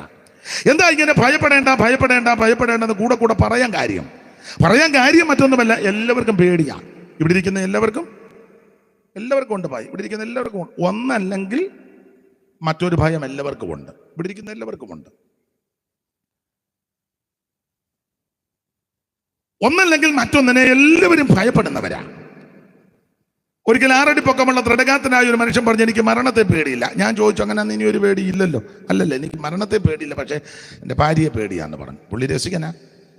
അങ്ങനെയുള്ളവരും ചിലപ്പോൾ ഇതിനകത്ത് കണ്ടെന്ന് വരാം. കൈവക്കണ്ട, അവരും വന്നിട്ടുണ്ടല്ലോ. വെറുതെ അങ്ങോട്ട് ആലോചന ഉണ്ടാക്കി പോകണ്ട. അങ്ങനെയുള്ളവർ കാണും. ചിലർക്ക് മരണത്തെ പേടിയാണ്, ചിലർക്ക് ലോകത്തെ പേടി, ചിലർക്ക് പ്രകൃതി ശക്തികളെ പേടിക്കാം. ഇടിവെട്ടുന്നത്, കൊള്ളിയാൻ മിന്നുന്നത്, ഭൂമി കുലുക്കം, സുനാമി, ഓരോരോ കാറ്റുകൾ. കാറ്റിനെല്ലാം പെണ്ണുങ്ങളുടെ പേരാ. കത്രീന, റീത്ത, പെണ്ണുങ്ങളാന്നല്ലോ കൊടുങ്കാറ്റുമായിട്ട് എനിക്ക് അറിഞ്ഞ പേരെടുക്കുക. കത്രീനയൊക്കെ വന്നു കഴിഞ്ഞാൽ അടിച്ച് തൂത്താണ് കൊണ്ടുപോകുന്നത്. അപ്പൊ പ്രകൃതി ശക്തികളെ ഭയമാണ്. ചിലക്ക് ഇടിവെട്ടുന്നതും കൊള്ളിയാൻ മിന്നുന്നതൊക്കെ ഭയമാണ്. ചിലക്ക് രോഗത്തെ പേടിയാ. എന്തെങ്കിലും ഒരു ചെറിയ പ്രയാസം വന്നാൽ മതി, വെപ്രാളമാണ്. ഇപ്പൊ പിന്നെ ആശുപത്രി മിക്കതും ബിസിനസ് ആയതുകൊണ്ട് നമ്മൾ എന്തെങ്കിലും ഒരു ചെറിയ കാര്യത്തിന് തന്നെ ഉടനെ ഐസിയുലോട്ട് കയറ്റുക. നമ്മൾ പറഞ്ഞു ഞാൻ ഓട്ടോ ഓടിച്ചോണ്ട് വന്ന അതൊന്നല്ല, നീ ആദ്യം കയറാൻ ഉണ്ടോ. വളരെ സൂക്ഷിച്ച് ചെല്ലണം. ഒരു ചെറിയ പ്രയാസമായിട്ട് ചെന്നേ അങ്ങാടി മരുന്ന് തരുമ്പോല അത് ടെസ്റ്റ് ഇത് ടെസ്റ്റ് എന്തെല്ലാം ടെസ്റ്റുകളാണ്. അയ്യോ എനിക്ക് കുഴപ്പമൊന്നുമില്ല, ഇല്ല നല്ല കുഴപ്പമുണ്ടോ ഇല്ലെന്ന് ചെയ്യുമ്പോഴാണ് അറിയുന്നത് എന്ത് പ്രശ്നമാണെന്നറിയാമോ. ചികിത്സ ചെയ്യുന്നതിനെതിരല്ല ഈ പറഞ്ഞത്, ഇത് ബിസിനസ്സായി. ബിസിനസ് അവർക്ക് ബിൽഡിങ് പണിയണം, ഒത്തിരി കാര്യങ്ങളുണ്ട്. നമ്മൾ ചെല്ലുമ്പോൾ അവർ ഈ ചില തള്ളമാരെയൊക്കെ അങ്ങനെ അവർ കൈകാര്യം ചെയ്യുന്നത്. തള്ള ഗമ കയറി കാറ് ഡ്രൈവറേയും വെച്ച് ഫ്ലാസ്കും വെള്ളവും, വേലക്കാരി പുറകിലെ ഒരു വടി, 2 പേര് പിടിക്കാൻ, നടക്കാവുന്ന തള്ളയാണെങ്കിലും പറയല്ലേ തള്ളിക്കൊണ്ട് വരുന്ന കൊണ്ടുവരാൻ പറയും. അവിടെ ചെന്ന് ഇരിക്കുക. അപ്പം ഡോക്ടർക്ക് അവരവിടെ നോക്കുന്നുണ്ട്. കാറ് വന്ന് നിൽക്കുമ്പോഴേ അവർ അകത്തോട്ട് മെസ്സേജ് ഇടും, കനമുള്ളൊരു തള്ള വന്നിട്ടുണ്ടെന്ന്. അകത്തോട്ട് മെസ്സേജ്, ഇച്ചിരി കനമുണ്ട്. തള്ളയുടെ കണ്ണടയും ആ വാച്ചും കാറും ഒക്കെ കണ്ടപ്പോൾ മനസ്സിലായി ഇച്ചിരി പിടിപ്പുള്ള തള്ളയാണ്. അവർ നോക്കി അകത്തോട്ട് റിപ്പോർട്ട് കൊടുത്തു. ചെല്ലുമ്പോഴേ ചോദിക്കും ചില ഡോക്ടർമാരല്ലെങ്കിൽ വേണ്ടപ്പോൾ ലോഗിൻ ചോദിക്കുക. അമ്മച്ചിയുടെ പേരിന് എൻ്റെ പേര് മറിയാമ്മ തോമസ്, എവിടെയാ വീട്? മുക്കൂട്ടുതറ. മുക്കൂട്ടുതറ എന്നാണോ വന്നേ? അതെ. എങ്ങനെയാ വന്നേ? എൻ്റെ കാറല്ല. അപ്പോൾ അവർ ഇതെല്ലാം പറയുമ്പോൾ ഓരോന്ന് കുറിച്ചുകൊണ്ടിരിക്കുക. നമ്മളവർക്ക് മരുന്ന് കുറിക്കുക. ആരാ വണ്ടി ഓടുന്നത്? ഡ്രൈവറുണ്ട്, അതും കുറിച്ചു. കുറിക്കുന്ന അനുസരിച്ച് അവിടെ വേറെ കണക്കുണ്ട് അതിനാ. അപ്പം എന്തോ അമ്മച്ചിക്ക് എനിക്ക് ഇന്നലെ മുതലൊരു വിമ്മിഷ്ടവും പ്രയാസവും എന്നാന്നറിയാൻ മേല. ഉടനെ അവർ പറയാം അമ്മച്ചി ഇവിടെ പാക്കേജ് ഉണ്ട്, ഓൾ ബോഡി. എന്നാൽ അതുകൂടെ കഴിഞ്ഞാഴ്ച ഇനി മുക്കൂട്ടുതറ വരെ പോകണ്ടേ, അതിൽ വന്നതല്ലേ. അപ്പം അവർ ചോദിക്കും മക്കൾ 5 പേരുണ്ട്. എവിടാ? മൂത്തവൻ കാനഡയിൽ. അപ്പം പിന്നെ എഴുതി. രണ്ടാമത്തവൻ അവൻ കാലിഫോർണിയയിൽ. ഉടനെ വേറെ നേഴ്സ് വന്ന് അമ്മച്ചിക്ക് കുടിക്കാൻ വല്ലതും വേണോ? എന്ത് ആത്മാർത്ഥത. ഉടനെ തള്ള പറഞ്ഞു ഇല്ല ഞാൻ വണ്ടിയെ കൊണ്ടുവന്നിട്ടുണ്ട്. അത്രയ്ക്ക് പിടിപ്പുള്ള തള്ളയാണ്. ചുരുക്കി പറഞ്ഞാൽ ഈ തള്ളയെ വെച്ച് ഒരു ബിൽഡിങ് പണിയോ അവർ. ഇല്ല ബിസിനസ്സാണ്, കൂടുതലും ബിസിനസ്സാണ്. ഞാൻ ആ ഭാഗം അധികം വിവരിക്കുന്നില്ല. അതുകൊണ്ട് ദൈവമക്കളോടൊരു കാര്യം പറയാം, എല്ലാറ്റിലുപരി നിന്നെ സൗഖ്യമാക്കുന്നൊരു യേശുവുണ്ട്. തീയുടെ അനുഭവങ്ങളിൽ കൂടി കടന്നു പോകുമ്പോൾ നീ ചഞ്ചലിക്കരുത്. നിന്നെ വിടുവിക്കുവാൻ സൗഖ്യമാക്കാൻ കഴിവുള്ളൊരു ദൈവമുണ്ട്. അതേ മുമ്പോട്ട് പോകാം. ഒന്നല്ലെങ്കിൽ മറ്റൊന്നിനെ എല്ലാവരും ഭയപ്പെടുന്നവരാ. ഇന്ന് രാത്രി എന്നെ കേൾക്കുന്ന പ്രിയരെ, മരണമാകട്ടെ ലോകമാകട്ടെ പ്രകൃതി ശക്തികളാകട്ടെ, നിന്നെ കണ്ട് പേടിക്കരുത്. ഇന്ന് രാത്രി നീ ഭയപ്പെടാതെ ധൈര്യത്തോടെ നിൽക്കുക. നിന്നെ വിടുവിക്കുന്ന ഒരു ദൈവമുണ്ട്. ചില വിശ്വാസികൾക്ക് ഉപദേശിമാരെ പേടി, ചില ഉപദേശിമാർക്ക് വിശ്വാസികളെ പേടി. അന്യോന്യം ഭയമാ. ഒന്നല്ലെങ്കിൽ മറ്റൊന്നിനെ എല്ലാവരും ഭയപ്പെടും. അതുകൊണ്ട് ഇന്ന് രാത്രി വചനത്തിൽ കൂടെ പറയുക, ഭയപ്പെട്ടു പോകരുത്. അത് ഏത് വിഷയമാണെങ്കിലും ഇന്ന് രാത്രി മനോദുഃഖത്തോടെ, ഭയത്തോടെ, ഭീതിയോട് ഇവിടെ കടന്നു വന്ന ആരെങ്കിലും ഉണ്ടെങ്കിൽ ഇന്ന് രാത്രി നിന്നോടുള്ള അരുളപ്പാട്, ഭയപ്പെട്ടു പോകരുത്. നിന്നെ വിടുവിക്കുവാൻ രക്ഷിക്കുവാൻ കഴിവുള്ള യേശു ഇവിടെ വന്നിട്ടുണ്ട്. ഒന്ന് ഭയപ്പെടേണ്ട. കാരണം എന്നാ? അടുത്ത വാക്യം അതിന്റെ കാര്യം പറഞ്ഞിരിക്കുക. ഭയപ്പെടേണ്ട. ഞാൻ ആദ്യനും അന്ത്യനും ജീവനുള്ളവനുമാകുന്ന അടുത്തത് ഞാൻ മരിച്ചവനായിരുന്നു, എന്നാൽ ഇതാ എന്നേക്കും ജീവിച്ചിരിക്കുന്നു. അടുത്തത് മരണത്തിന്റെയും പാതാളത്തിന്റെയും താക്കോൽ എന്റെ കൈവശം. രാത്രി എന്നെ കേൾക്കുന്ന പ്രിയപ്പെട്ടവരെ, ഭയപ്പെട്ടു പോകരുത്. കാരണം പറയാ, ഞാനും നീയും ആരാധിക്കുന്ന യേശു ക്രിസ്തു മരണത്തെയും പാതാളത്തിന്റെയും താക്കോൽ ഏന്തിയവനും മരണത്തെ ജയിച്ചവനും എന്നേക്കും ജീവിക്കുന്നവനുമാ. യേശു എന്നേക്കും ജീവിക്കുന്നവൻ, ഇന്നലെയും ഇന്നുമെന്നും അനന്യൻ തന്നെ. ഇന്ന് രാത്രി നിന്നെ അലട്ടുന്ന ഏത് ഭീതിജനകമായ വിഷയമാണേലും അത് പരിഹരിക്കുവാൻ, വിടുവിക്കുവാൻ കഴിവുള്ള യേശു ഇന്ന് രാത്രി ഇവിടെ വന്നിട്ടുണ്ട്. മരണത്തിന്റെ മേൽ അധികാരമുള്ളവൻ, പാതാളത്തിന്റെ മേൽ അധികാരമുള്ളവൻ, രോഗത്തിന്റെ മേൽ അധികാരമുള്ളവൻ, പ്രകൃതിയുടെ മേൽ അധികാരമുള്ളവൻ, സകല ചരാചരങ്ങളുടെ മേൽ അധികാരമുള്ളവൻ ഇന്ന് രാത്രി ഇവിടെ വന്നിട്ടുണ്ട്. നീ അതുകൊണ്ട് ഭയപ്പെട്ടു പോകരുത്. യേശു ക്രിസ്തു ദൈവമാണ്. ഒരുപോലെ ദൈവമായിട്ടും മനുഷ്യനായിട്ട് ഈ ഭൂമിയിൽ വർദ്ധിച്ച ആളാ ക്രിസ്തു. ഞാൻ പറയാനുണ്ട്, അവിടുന്ന് പൂർണ്ണ മനുഷ്യനായിട്ടും പൂർണ്ണ ദൈവമായിട്ടും ഈ ഭൂമിയിൽ ജീവിച്ചു തെളിയിച്ചു. പൂർണ്ണ മനുഷ്യനായതുകൊണ്ട് അവിടുന്ന് ഉറങ്ങിയത്, പടകിൽ തലകണ വെച്ച് ഉറങ്ങി. പൂർണ്ണ ദൈവമായതുകൊണ്ട് കാറ്റിനെയും കടലിനെയും ശാസിച്ച് അമർച്ച ചെയ്തത്. അവൻ പൂർണ്ണ മനുഷ്യനായതുകൊണ്ട് അവിടുന്ന് വിശന്നത്.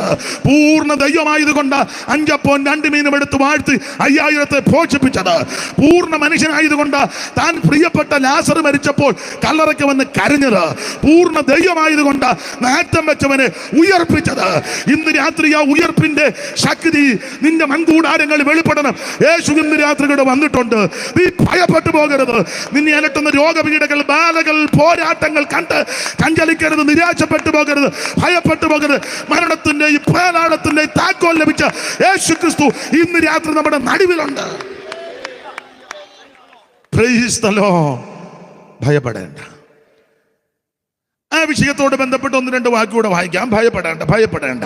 മഴയുടെ ചാറ്റലുണ്ട്, ഭയപ്പെടേണ്ട. സ്തോത്രം, ഭയപ്പെടേണ്ട. അപ്പൊ ശ്രദ്ധിക്കുക, 1, ഭയപ്പെടരുത്. മരണത്തിന്റെയും പാതാളത്തിന്റെയും താക്കോൽ യേശുവിന്റെ കയ്യിലാണ്. ഇത് യോഹന്നാനോട് അങ്ങനെ പറയാൻ ഒരു രസകരമായ കഥയാ. യഹൂദന്മാരുടെ ഇടയിലെ കർത്താവ് ഭൂമിയിൽ ജീവിച്ചപ്പോൾ പത്രോസിനെ ഒരിക്കൽ വിളിച്ചേച്ച് പറഞ്ഞു, ശിഷ്യന്മാരോട് ചോദിച്ചു, എന്നെ എന്തെന്ന് ആരെന്നാ പറയുന്നത്? ജനം, പൊതുജനം. അത് ബഹുജനം പല വിധമാ, പല അഭിപ്രായമുണ്ട്. സ്തോത്രം, പല അഭിപ്രായമാണ്. ചത്തുപോയ യോഹന്നാൻ തല ഛേദം ചെയ്തെങ്കിലും പുള്ളിയാന്നാ ചിലരുടെ വാദം. അല്ല, ഏലിയാവാന്ന് പറയുന്നു. ചില പറഞ്ഞ മോശ പറഞ്ഞ പ്രവാചകന്മാരിലൊരുത്തനാന്ന്, ചില പറഞ്ഞ ഇരമിയാവാന്ന്. കർത്താവ് ചോദിച്ചോട്ടെ, നാട്ടുകാർ പല അഭിപ്രായം പറഞ്ഞു. നിങ്ങൾ 2-3 കൊല്ലമായില്ലോ കൊട്ടിയും പാടിയും തുള്ളിയും ചാടി നടക്കാം, നിങ്ങൾക്ക് തന്നെ എന്നെ പറ്റിയുള്ള അഭിപ്രായം. ചോദ്യം തൊടുത്ത് വിട്ടുടനെ പീറ്റർ കയറി മറുപടി പറഞ്ഞു, നീ ജീവനുള്ള ദൈവത്തിന്റെ പുത്രനായ ക്രിസ്തു. ബർയോന ശിമോനെ, ജഡരക്തങ്ങളല്ല നിനക്കിത് വെളിപ്പെടുത്തിയത്, സ്വർഗസ്ഥനായ പിതാവാ. കർത്താവ് ഇതെല്ലാം കൂടെ കണക്കിലെടുത്ത് ഒരിക്കല് പത്രോസിനോട് പറഞ്ഞു, സ്തോത്രം, ഇതാ താക്കോല്, സ്വർഗരാജ്യത്തിന്റെ താക്കോല് നിനക്ക് തരിക എന്ന് പറഞ്ഞു. ഒരു കഥയാ. ഈ അപ്പോസ്തലന്മാർ ഇടയ്ക്കിടയ്ക്ക് കൂടുമ്പം പീറ്റർ ഇടയ്ക്കിടയ്ക്ക് താക്കോല് കറക്കി കാണിക്കും. അങ്ങനെ നമ്മുടെ ഇടയിലും ആൾക്കാർ ഉണ്ട്. ഇടയ്ക്കിടയ്ക്ക് സഭാകോളിൻ്റെ താക്കോലുള്ളവർ ഇച്ചിരൊക്കെ നമ്മൾ കൂടും. 10 പേര് നേരത്തെ വന്നാലും പുള്ളിയെ നോക്കി നമ്മൾ നിൽക്കുക. ആള് തുറന്നില്ല.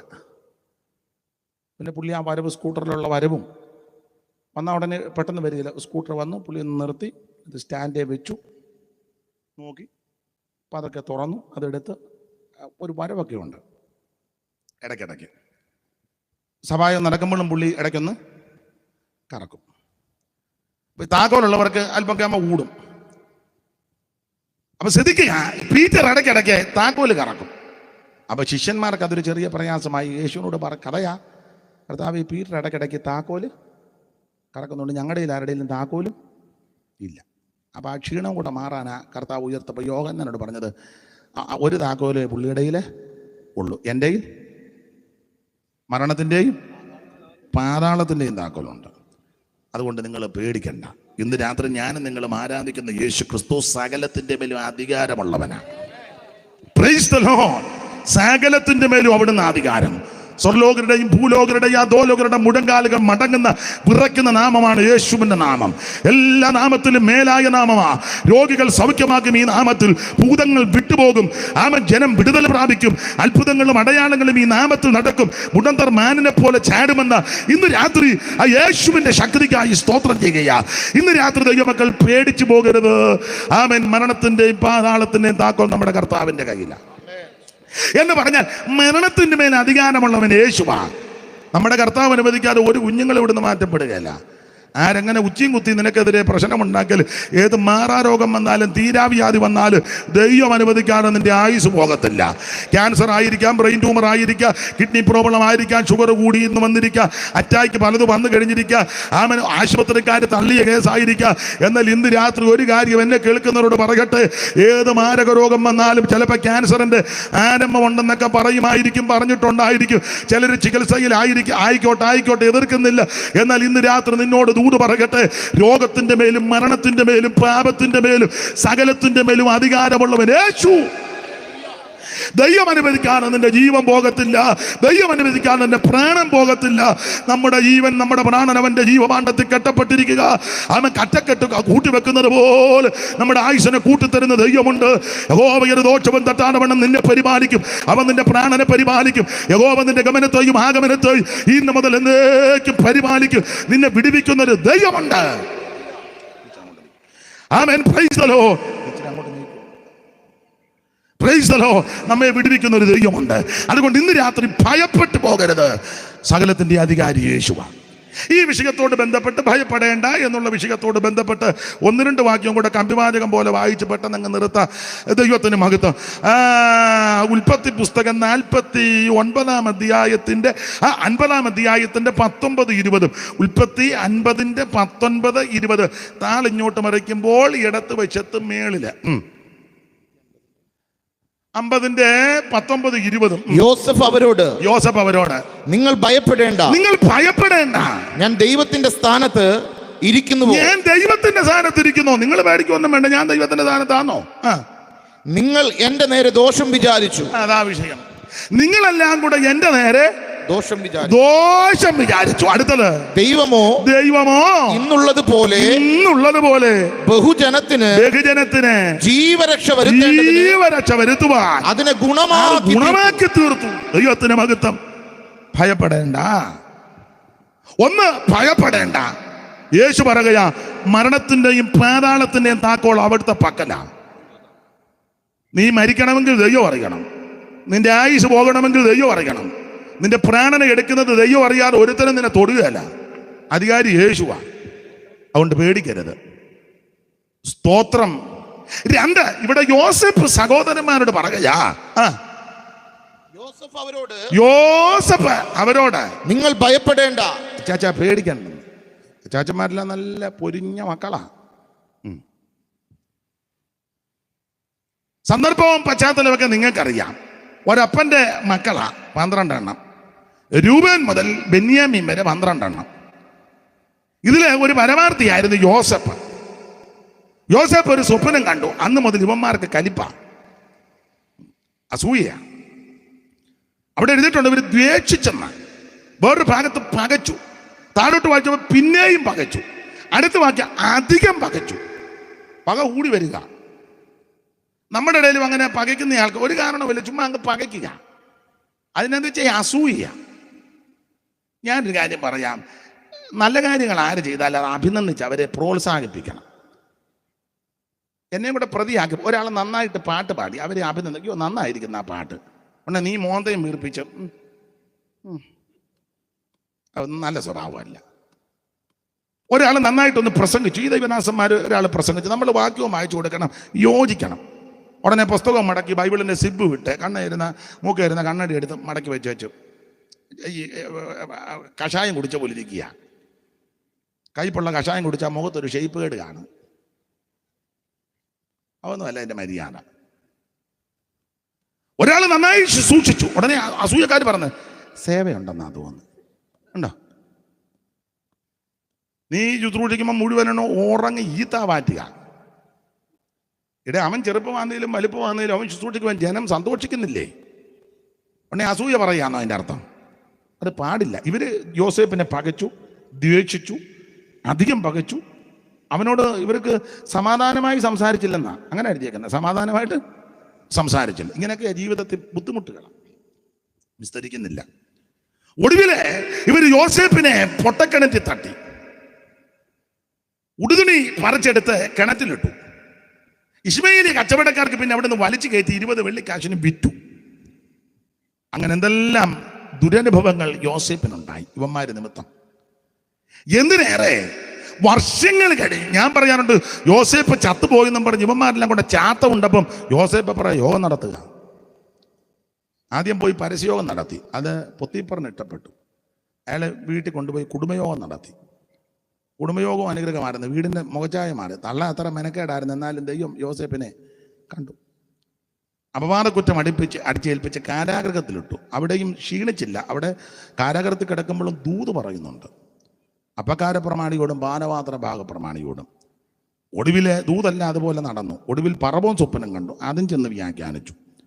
അന്നേരം ഫറവോൻ പുള്ളിക്ക് സ്ഥാനക്കയറ്റം കൊടുത്തു. ഒരു മോതിരമൊക്കെ ഊരി കയ്യിലോട്ടിട്ട് നേർമയുള്ള അങ്കിയൊക്കെ ധരിപ്പിച്ച് അവന് സ്വർണ്ണ സരപ്പളി കൊണ്ട് ചേർത്തി അവനെ കുണ്ടറയിൽ നിന്ന് പുറത്തിറക്കി ക്ഷൗരം ചെയ്യിപ്പിച്ച്. അല്ല, കിടന്ന കിടപ്പിലല്ല യോസേപ്പ് ശുശ്രൂഷയ്ക്ക് വന്നത്. അങ്ങനല്ലേ എഴുതിയേക്കുന്നത്? അങ്ങനെ തന്നെ. ഒന്ന് വായിച്ചേരും, ചിലർക്കത് നല്ലതായിരിക്കും. വായിച്ചു. 41:14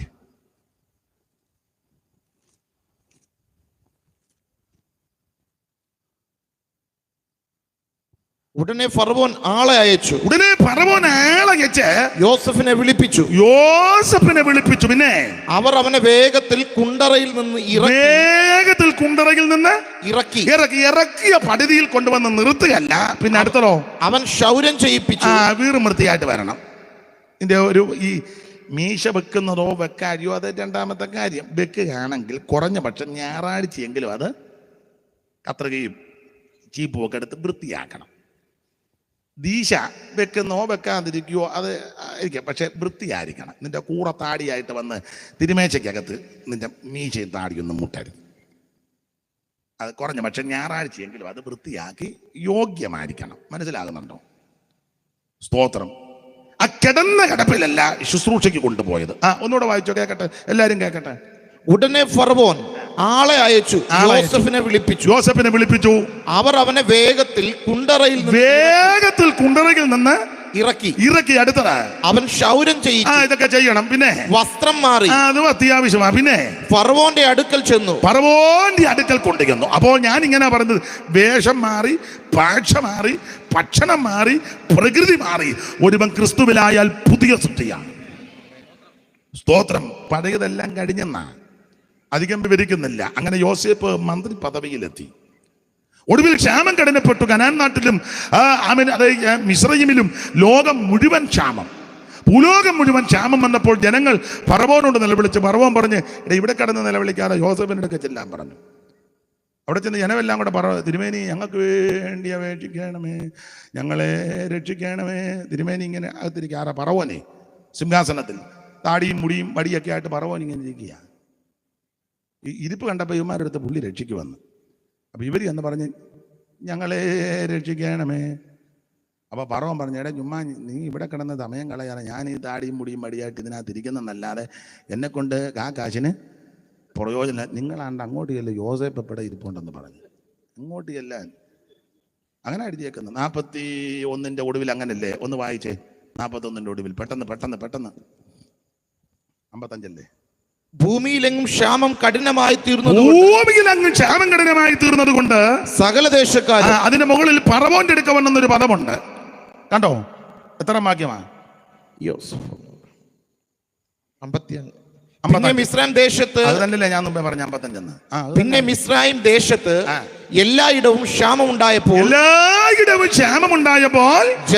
ജനങ്ങൾ ആഹാരത്തിനായി ഫറവോനോട് നിലവിളിക്കുക. ഫറവോന്റെ മുന്നിൽ കിടന്ന് പറയാ, ഞങ്ങളെ രക്ഷിക്കണമേ, ഞങ്ങൾക്ക് വേണ്ടി അപേക്ഷിക്കണമേ. ആരാ? ഫറവോനോട്. അപ്പൊ പുള്ളിയുടെ ഇരിപ്പ് കണ്ടപ്പോ യോമാനോടത്ത് ഈ താടിയും മുടിയും മടിയെല്ലാം നമ്മളെ രക്ഷിക്കുവന്ന്. അപ്പൊ ഫറവോൻ എന്നാ പറഞ്ഞ? അടുത്തത് ഫറവോൻ മിസ്രയീമ്യരോട് പറയുക, നിങ്ങൾ യോസഫിന്റെ അടുക്കൽ ചെല്ലുവിൻ. നിങ്ങൾ ഇവിടെ കിടന്ന് എന്നോട് നിലവിളിക്കാതെ, ഞാൻ ഈ താടിയും മുടിയും മടി കൊടയും വെടിയൊക്കെ ആയിട്ടിരിക്കുന്നല്ലാതെ എന്നെ കൊണ്ട് കാക്കാജിനും പ്രയോജനമൊന്നുമില്ല. നിങ്ങൾ യോസഫിന്റെ അടുക്കൽ ചെല്ലണം. അതെന്നാ കാരണം? യോസഫിന്റെ അടുക്കൽ ചെല്ല്. കാരണം പറയാ, 42:6 വായിച്ച യോസേപ്പ് ആരാ? 42:6. യോസേഫ് ദേശത്തിന് അധിപതിയായിരുന്നു. ദേശത്തിന് അധിപതിയാ. നിങ്ങൾ എന്റെ അടുക്ക കിടന്ന് നിലവിളിച്ച് ആയുസും സമയോ പണവും നഷ്ടപ്പെടുത്താതെ വിടിവിക്കാൻ കഴിവുള്ളവൻ ഒരുവനുണ്ട്, അത് യോസേപ്പാ. യോസേപ്പ് യേശുക്രിസ്തുവിന് നിഴലായിട്ട് നിൽക്കുക. എന്താ യോസേപ്പിന്റെ വിശേഷത? 49:22 മുതൽ താഴോട്ടും, ആവർത്തന പുസ്തകം 33:13 മുതൽ താഴോട്ടും വായിച്ച് യോസേപ്പ് ആരാ? പെട്ടെന്ന് ഉൽപ്പത്തി 49:22 മുതൽ. യോസഫ് ഫലപ്രദമായ ഒരു വൃക്ഷം, നീരുറവിനരികെ ഫലപ്രദമായ ഒരു വൃക്ഷം തന്നെ. അടുത്തത്, അതിന്റെ കൊമ്പുകൾ മതിലിന്മേൽ പടരുന്നു. പിന്നെ വില്ലാളികൾ അവനെ വിഷമിപ്പിച്ചു. അവർ എയ്തു, അവനോട് പൊരുതു. അവന്റെ വില്ല് ഉറപ്പോടെ നിന്ന്. പിന്നെ അവന്റെ ഭുജം യാക്കോബിൻ വല്ലഭന്റെ കൈയാൽ ബലപ്പെട്ടു. യാക്കോബിന്റെ വല്ലഭന്റെ കൈയാൽ ബലപ്പെട്ടിരുന്നു. പിന്നെ ഇസ്രായേലിന്റെ പാറയായി എന്ന് പറഞ്ഞ യോസേപ്പിന്റെ ഭുജം ബലമുള്ള ഭുജമാ. യോസേപ്പിന്റെ ഭുജം ശക്തിയുള്ള ഭുജമാ. ഇത് ഫലപ്രദമായ വൃക്ഷമാ. ആ നല്ല വൃക്ഷമാകുന്ന യേശുക്രിസ്തു. എല്ലാവർക്കും ഈ വൃക്ഷത്തിന്റെ ചുവട്ടിൽ ആശ്രയമുണ്ട്, തണലുണ്ട്. അത് ഫലപ്രദമായ വൃക്ഷമാണ്. ഇത് ബലമുള്ള ഭുജമാണ്. വായിച്ചോ. നിൻ പിതാവിൻ ദൈവത്താൽ അവൻ നിന്നെ സഹായിക്കും. പിന്നെ സർവശക്തനാൽ അവൻ മീതെ ആകാശത്തിന്റെ അനുഗ്രഹങ്ങളാലും താഴെ കിടക്കുന്ന ആഴത്തിന്റെ അനുഗ്രഹങ്ങളാലും പിന്നെ മൂലയുടെയും ഗർഭത്തിന്റെയും അനുഗ്രഹങ്ങളാലും നിന്നെ അനുഗ്രഹിക്കും. ആവർത്തന പുസ്തകം 33:13 മുതൽ താഴോട്ട് വായിച്ച് സമയമില്ലാത്തതുകൊണ്ട് വ്യാഖ്യാനിക്കാൻ നേരമില്ല. ആവർത്തന പുസ്തകം യോസേഫിനെ കുറിച്ച് അവൻ പറഞ്ഞത്, പടിനിമിത്തത്തിന്റെ മധ്യസ്ഥനാകുന്ന മോശ. ആവർത്തനം 33:13 മുതൽ യോസേഫിനെ പറ്റി പറയുക. ഗോത്രപിതാവാകുന്ന യാക്കോബ് തന്റെ മകനാകുന്ന യോസേഫിനെ പറ്റി 49:22 മുതൽ താഴോട്ട് പറഞ്ഞു. അത് വായിച്ചു. ഇനി പടിനിമിത്തത്തിന്റെ മധ്യസ്ഥനാകുന്ന മോശ പറഞ്ഞ കാര്യമാണ് 13 മുതൽ വായിര്. യോസേഫിനെ കുറിച്ച് അവൻ പറഞ്ഞത്, ആകാശത്തിലെ വിശിഷ്ടവസ്തുവായ മഞ്ഞുകൊണ്ടും താഴെ കിടക്കുന്ന അഗാധ ജലം കൊണ്ടും സൂര്യനാൽ ഉളവാകുന്ന വിശേഷ ഫലം കൊണ്ടും പ്രതിമാസിക ചന്ദ്രനാൽ ഉളവാകുന്ന വിശിഷ്ട ഫലം കൊണ്ടും ശാശ്വത പുരാതന പർവ്വതങ്ങളുടെ ശ്രേഷ്ഠ സാധനങ്ങൾ കൊണ്ടും പിന്നെ ശാശ്വത ശൈലങ്ങളുടെ വിശിഷ്ട വസ്തു കൊണ്ടും പിന്നെ ഭൂമിയിലെ വിശേഷ വസ്തുക്കളും സമൃദ്ധിയും കൊണ്ടും അവന്റെ ദേശം ഇതുപോലെ ഗുണഗണങ്ങളുള്ളയാളാണ് യോസേഫ്. അതുകൊണ്ട് യാതൊരു ഗുണവും മണവും നിറവും ആ വെളിവില്ലാത്ത പറവോന്റെ അടുക്ക ചെന്ന് നീ നിലവിളിക്കാതെ ഗുണഗണങ്ങളുള്ള ഫലങ്ങളുള്ള വിടുവിക്കുവാൻ കഴിവുള്ള പൂജത്തിന് ശക്തിയുള്ള രക്ഷിക്കാൻ കഴിവുള്ള വിടുവിക്കാൻ കഴിവുള്ള നീക്കുപോക്ക തരുവാൻ കഴിവുള്ള ആശ്വസിപ്പിക്കാൻ കഴിവുള്ള യോസേഫിന്റെ അടുക്ക ചെല്ല്. Price the Lord. യോസേഫ് ഫലപ്രദമായ വൃക്ഷമാണ്. ഇങ്ങനെ ക്ഷാമം കടനപ്പെട്ട സഹോദരന്മാരെല്ലാം കൂടെ ആഹാരത്തിന് മിസ്രൈമിൽ വന്ന്, അന്ന് മിസ്രൈമിൽ യോസേഫ് ധാന്യം അളന്നുകൊണ്ടിരിക്കുക. യോസേഫ് അളക്കാൻ വേറെ ആര് ഏൽപ്പിച്ചില്ല. അളിയന്മാരൊരു 5 എണ്ണം ഉണ്ടായിരുന്നു. ഒറ്റ അളിയനെ അളക്കാൻ ഏൽപ്പിച്ചില്ല. ഒരളിയനെയും പുള്ളിക്ക് അങ്ങനെ വലിയ വിശ്വാസം അല്ല. അളിയനൊക്കെ കൊള്ളാം, അല്ലേ അളിയനാ. സ്തോത്രം. നമ്മുടെ അളിയനെ എങ്ങാനും വിൽക്കാൻ ഏൽപ്പിച്ച അളിയനെ ആ ലോഡുമായിട്ട് അന്ന് മുങ്ങും. പിന്നെ അളിയനെ നമുക്ക് വിളിക്കുമ്പോഴല്ല അളിയൻ പരിധിക്ക് പുറത്താണ്. സ്തോത്രം. അല്ലേ പറയാം അളിയൻ ഇപ്പൊ പ്രതികരിക്കുന്നില്ലെന്ന് പറയും. എന്നാൽ യോസേഫ് ആരെ ഏൽപ്പിച്ചില്ല. യോസേഫ് തന്നെ നിന്ന് അങ്ങോട്ട് അളക്കുക. അങ്ങനെ അങ്ങോട്ട് അളന്നപ്പോൾ ദൂരെ നിന്നൊരു 10 എണ്ണം വരുന്നു. വരവ് കണ്ടപ്പോഴേ മനസ്സിലായി നമ്മുടെ കക്ഷികളാണ്. നോട്ടവും വരവും ഇരിപ്പൊക്കെ കാണും പറയാൻ നമ്മുടെയാണ്. പിന്നെ ആ ചാഞ്ഞുള്ള നോട്ടവും കണ്ടപ്പോഴേ വിടുകിട്ട് നമ്മുടെ കക്ഷികളായി വന്നിരിക്കുന്നുണ്ട്. ഇന്ത്യക്കോസുകാരി അറിയാത്ത ഭാവത്തിൽ നിന്ന് ഇവർ 10 എണ്ണം കൂടെ വന്ന് പൊത്തുവന്ന് വീണ് പിന്നെ എഴുന്നേപ്പിച്ച് നിങ്ങൾക്ക് ഭാഗം പറയാൻ വിവരിക്കുന്നില്ല. എന്തിനേറെ 1-2 വട്ടമൊക്കെ വന്ന് അല്പ പ്രശ്നമൊക്കെ ഉണ്ടായി. ഒടുവിൽ യോസേഫ് തന്നെത്താൻ വെളിപ്പെടുത്തി പൊട്ടിക്കരഞ്ഞ് മുത്തമിട്ട് പൊട്ടിക്കരഞ്ഞ് കഴുത്ത് വീണ് ചുംബിച്ച് നിങ്ങൾ ചത്തുപോയെന്ന് പറഞ്ഞ യോസേപ്പാ ഞാൻ. എല്ലാവരും ചേർത്തണച്ച് അപ്പച്ചനുണ്ടോ എന്ന് ചോദിച്ചു. ഉണ്ട്. ആ ചോദിക്കാൻ കാര്യം അപ്പനെയും കൂടെ വിൽക്കുന്ന പുള്ളിക്കാരായി ഇവന്മാർ. അതിനകത്ത് അപ്പച്ചനുണ്ടോ എന്ന് 10 രൂപ കിട്ടി അപ്പനെയും കൂടി ഇവന്മാർ. പിന്നെ ഒരുത്തം പള്ളി വിറ്റെന്നാണ് കേട്ടത്. കരുവാറ്റയ്ക്കടുത്ത് കന്നാലിപ്പാലം ഉണ്ട്. അവിടെ ഒരാൾ പള്ളി വിൽക്കുകയല്ലേ, വിറ്റ് കാപ്പ് കുടിച്ചു. ബോണ്ടായും കട്ടൻ കാപ്പ്. അതിനെ ഉള്ളായിരുന്നു പള്ളി. അതൊക്കെ ചെയ്യുന്നവന്മാരാ. അപ്പൊ ചുരുക്കി പറഞ്ഞാൽ അതുകൊണ്ടാണ് യോസേഫ് ചോദിച്ചത് അപ്പച്ചൻ ഉണ്ടോ? അയ്യോ ഉണ്ട്, കണ്ടാ കൊള്ളാം. ഒരു അനിയനുണ്ട് ബെന്യാമീൻ, ഉണ്ടോ? അവനും ഉണ്ട്, കണ്ടാ കൊള്ളാം. അങ്ങനെ അപ്പനെയും ചേട്ടന്മാരെയും അനിയനെ എല്ലാം കൂടെ മിസ്രൈമിലോട്ട് വരുത്തി. ഒരു രഥമൊക്കെ അയച്ചു. യാക്കോബിന് ചൈതന്യമെല്ലാം ഉണ്ടായി. എന്തിനേറെ ആ രഥത്തിൽ ഇങ്ങനെ വരികയാണ്. ദൈവത്തിന് സ്തോത്രം. യോസേപ്പിൻ്റെ അടുക്കലോട്ട്. അവിടെ നിന്ന് മിസ്രൈമിൽ കനാൻ നിന്നെല്ലാം എടുത്തുകൊണ്ട് ഇങ്ങനെ പോരുക. എന്തൊക്കെയാണ് കൊണ്ടുവന്നെന്ന് സാറ് ഒരു വരി എഴുതിയിട്ടുണ്ട്. യോസേപ്പ് പറഞ്ഞു എല്ലാം ഇങ്ങനെ എടുത്തുകൊണ്ട് പോരണമെങ്കിൽ നീ ഇവിടെ ആന്ന് പറഞ്ഞു, ഇങ്ങോട്ട് പോരാൻ പറഞ്ഞു. മുഴുവൻ അടിച്ച് തൂത്ത് ഇങ്ങോട്ട് പോന്നു. എങ്ങനെ? പെട്ടികൾ മേശകൾ കട്ടിൽ ശിശു തൊട്ടിലരികിടും പുട്ടിൽ. അപ്പം പെട്ടി കൊണ്ടുപോകുന്നു, മേശ കൊണ്ടുപോകുന്നു, കട്ടിൽ കൊണ്ടുപോകുന്നു, പുട്ടിൽ കൊണ്ടുപോകുന്നു, കൊച്ചിനെ കിടത്തുന്ന തൊട്ടി. പെട്ടികൾ മേശകൾ കട്ടിൽ ശിശു തൊട്ടിലരികിടും പുട്ടിൽ. ആ പെട്ടികൾ പെട്ടികൾ മേശകൾ കട്ടിൽ ശിശു തൊട്ടിലരികിടും പുട്ടിൽ. പെട്ടികൾ മേശകൾ കട്ടിൽ ശിശു തൊട്ടിലരികിടും പുട്ടിൽ. അട്ടിയടുക്കി ശകടത്തിന്റെ തട്ടു തകരും വിധത്തിൽ. അട്ടിയടുക്കി ശകടത്തിന്റെ തട്ടു തകരും വിധത്തിൽ.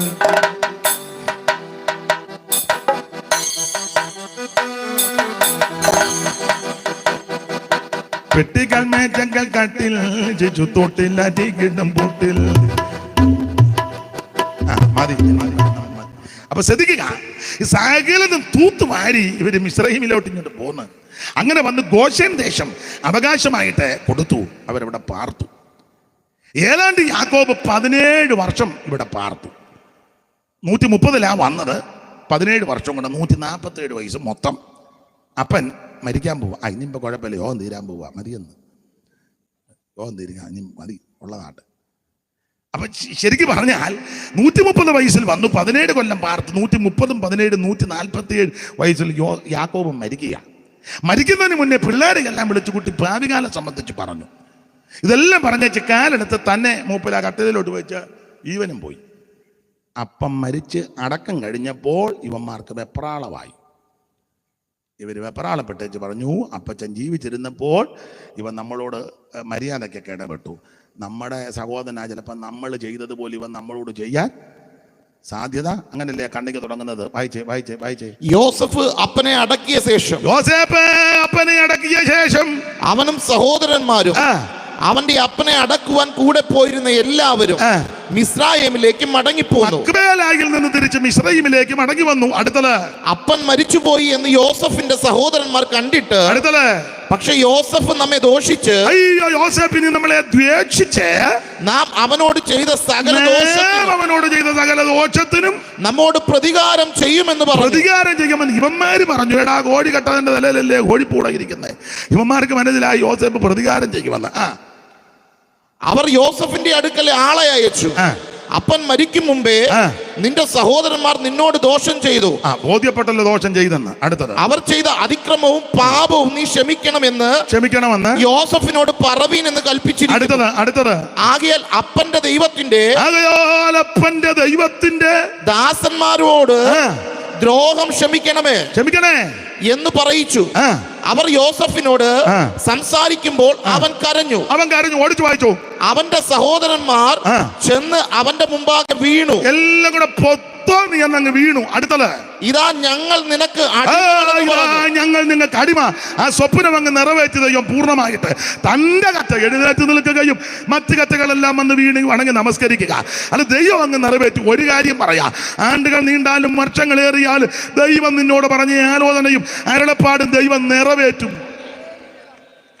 അത് നിറവേറ്റി ചെന്ന് കമണ്ണങ്ങ് വീണ് കഴിഞ്ഞപ്പോൾ യോസേപ്പ് പറഞ്ഞ കാര്യമാ നമ്മൾ വായിച്ചത്. യോസേപ്പ് അവരോട്, അവന്റെ സഹോദരന്മാർ ചെന്ന് അവന്റെ മുമ്പാകെ വീണു.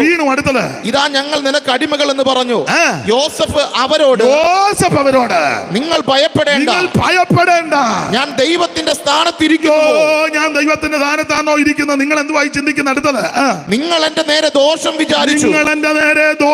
വിചാരിച്ചു. വിചാരിക്കുക മാത്രമല്ല, പ്രവർത്തിച്ചല്ലോ. ഉടുതുണി പറിച്ചെടുത്തു, പൊട്ടക്കിണറ്റിൽ തട്ടി, സ്വപ്നക്കാരെന്ന് പരിഹസിച്ചു. എല്ലാവരോടും ഒറ്റക്കെട്ടായിട്ട് ഇവനോട് പൊരുതി. അവനെ കിണറ്റിലിട്ടു, ഒറ്റപ്പെടുത്തി വിറ്റു. അവൻ ഇശ്മയേലിലെ കച്ചവടക്കാർക്ക് വിറ്റു. അവരെ 20 കള്ളിക്കാശിന് വിറ്റ് മേടിച്ചോണ്ട് പോകുമ്പോൾ ചരിത്രം പറയുന്നത്, ഈ പയ്യൻ പുറകോട്ട് നോക്കി ചേട്ടന്മാരോട് കെഞ്ചുപാടി, എന്നെ ഉപേക്ഷിക്കരുത്, വിൽക്കരുത്. ഈ കടോര ഹൃദയന്മാർക്ക് ഹൃദയത്തിന് കാഠിന്യമായി തീർന്നു. ഒരു കരുണയില്ലാത്തവന്മാരാ. ദൈവത്തിന് സ്തോത്രം. യാതൊരു ദയയും അനുകമ്പവും ഇല്ല. ഇതല്ലയോ അല്ലയോ കാൽവറിയിൽ നടന്നത്. Price the Lord. മരക്കുരിശിൽ ചുമന്നുകൊണ്ട് പോകുകയാ.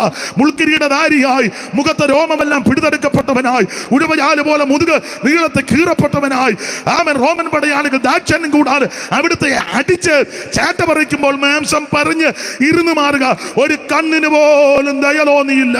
എല്ലാവരാലും നിന്ദിക്കപ്പെട്ട് ത്യജിക്കപ്പെട്ട് വ്യസനപാത്രമായി, കണ്ടാൽ ആളല്ലെന്ന് തോന്നുമാറ് വിരൂപമാക്കി, ആമൻ തന്നെ ദാക്ഷിക്ക് ന്യായം കിട്ടാതെ രോമം കത്തിരിക്കുന്ന ഇടയിൽ മിണ്ടാതിരിക്കുന്ന കുഞ്ഞാടിനെ പോലെ മരക്കുരിശും ചുമന്നുകൊണ്ട് കാൽവറിയിലേക്ക് നടന്നു പോകുന്ന യേശു ഇതുപോലെ യോസേഫും കഷ്ടാനുഭവങ്ങളിൽ കൂടി കടന്നുപോയി.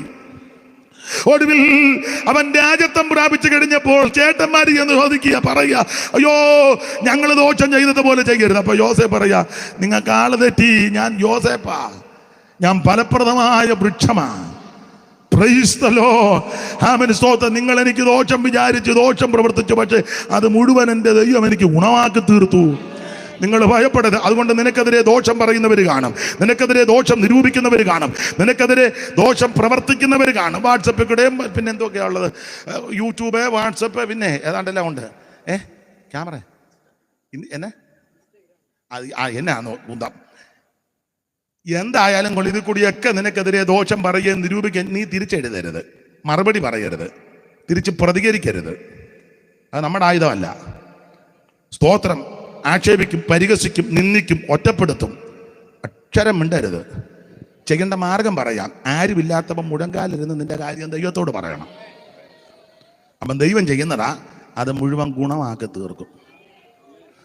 അത് മുഴുവൻ ഗുണമാക്കി തീർക്കും. ചില കാര്യമൊക്കെ ഞാൻ എൻ്റെ അനുഭവത്തിൽ നിന്നും കൂടെ ആയി പറയാന്ന്, മുഴുവൻ ഗുണമാക്കി തീർക്കും.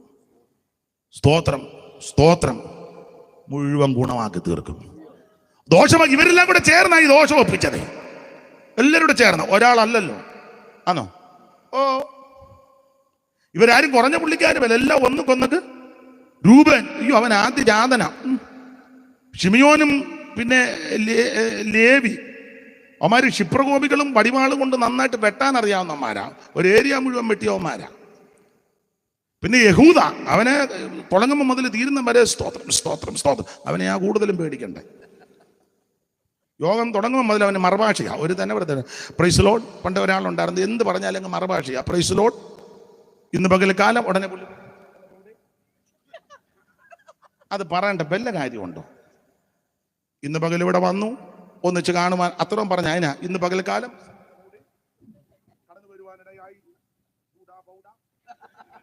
എന്നാണോ ബോധക്കേടെല്ലാം കൂടെ ചുമ്മാ. പേരൊന്നും ഞാൻ പറയുന്നില്ല. ഉടനെ അങ്ങ് വരിക. പോട്ടെ. യഹൂദ അവൻ ചെറിയ പുള്ളിയല്ല, മിടുമിടുക്കനാ. ഇവരെല്ലാം നല്ല തലക്കനമുള്ളവരും വീര്യമുള്ളവരുമാണ്. പക്ഷേ യോസേഫ് തിരിച്ചൊന്നും വേണ്ടിയില്ല. ഇവന്മാര് ചെയ്തതെല്ലാം ദൈവം ഗുണമാക്കി തീർത്തു. നീ മുട്ടയിലിരുന്നാ മതി, പ്രാർത്ഥിച്ചാ മതി, യാചരിച്ചാ മതി. ഉന്നതന് മീതെ ഉന്നതനുണ്ട്, അവന് മീതെ അത്യുന്നതനുണ്ട്.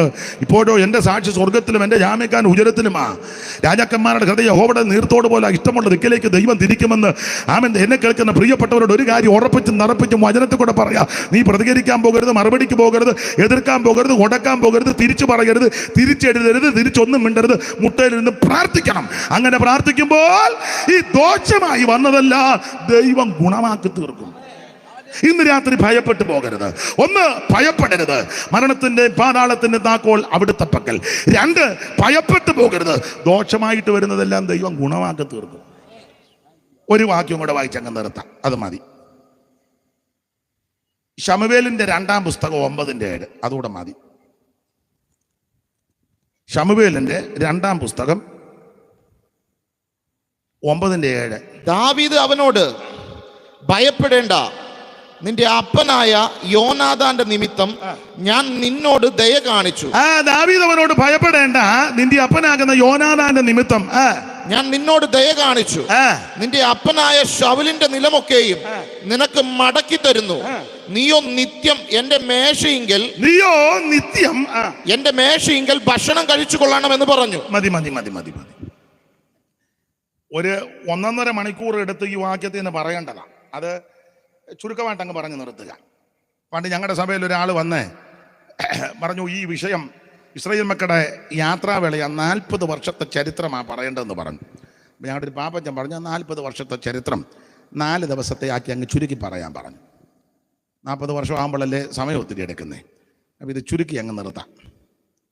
അപ്പോൾ ശ്രദ്ധിക്കുക, ദാവീദ് അവനോട് ഭയപ്പെടേണ്ട, നിന്റെ അപ്പനാകുന്ന യോനാഥാന്റെ നിമിത്തം ഞാൻ നിന്നോട് ദയ കാണിച്ച് നിന്റെ അപ്പനാകുന്ന വല്യപ്പനെന്ന നിന്റെ വല്യപ്പനാകുന്ന ശൗലിന്റെ നിലമല്ല നിനക്ക് മടക്കിത്തരും. നീയോ നിത്യം എൻ്റെ മേശയെന്ന് ഭക്ഷണം കഴിക്കണം. ചരിത്രങ്ങളൊക്കെ ഒത്തിരി പറഞ്ഞു തെളിയിച്ചാ പോകേണ്ടത്, അതിന് മുതിരുന്നില്ല. ദാവീദ് ഈ പറയുന്നത് മെഫീബോശത്തിനോടാണ്.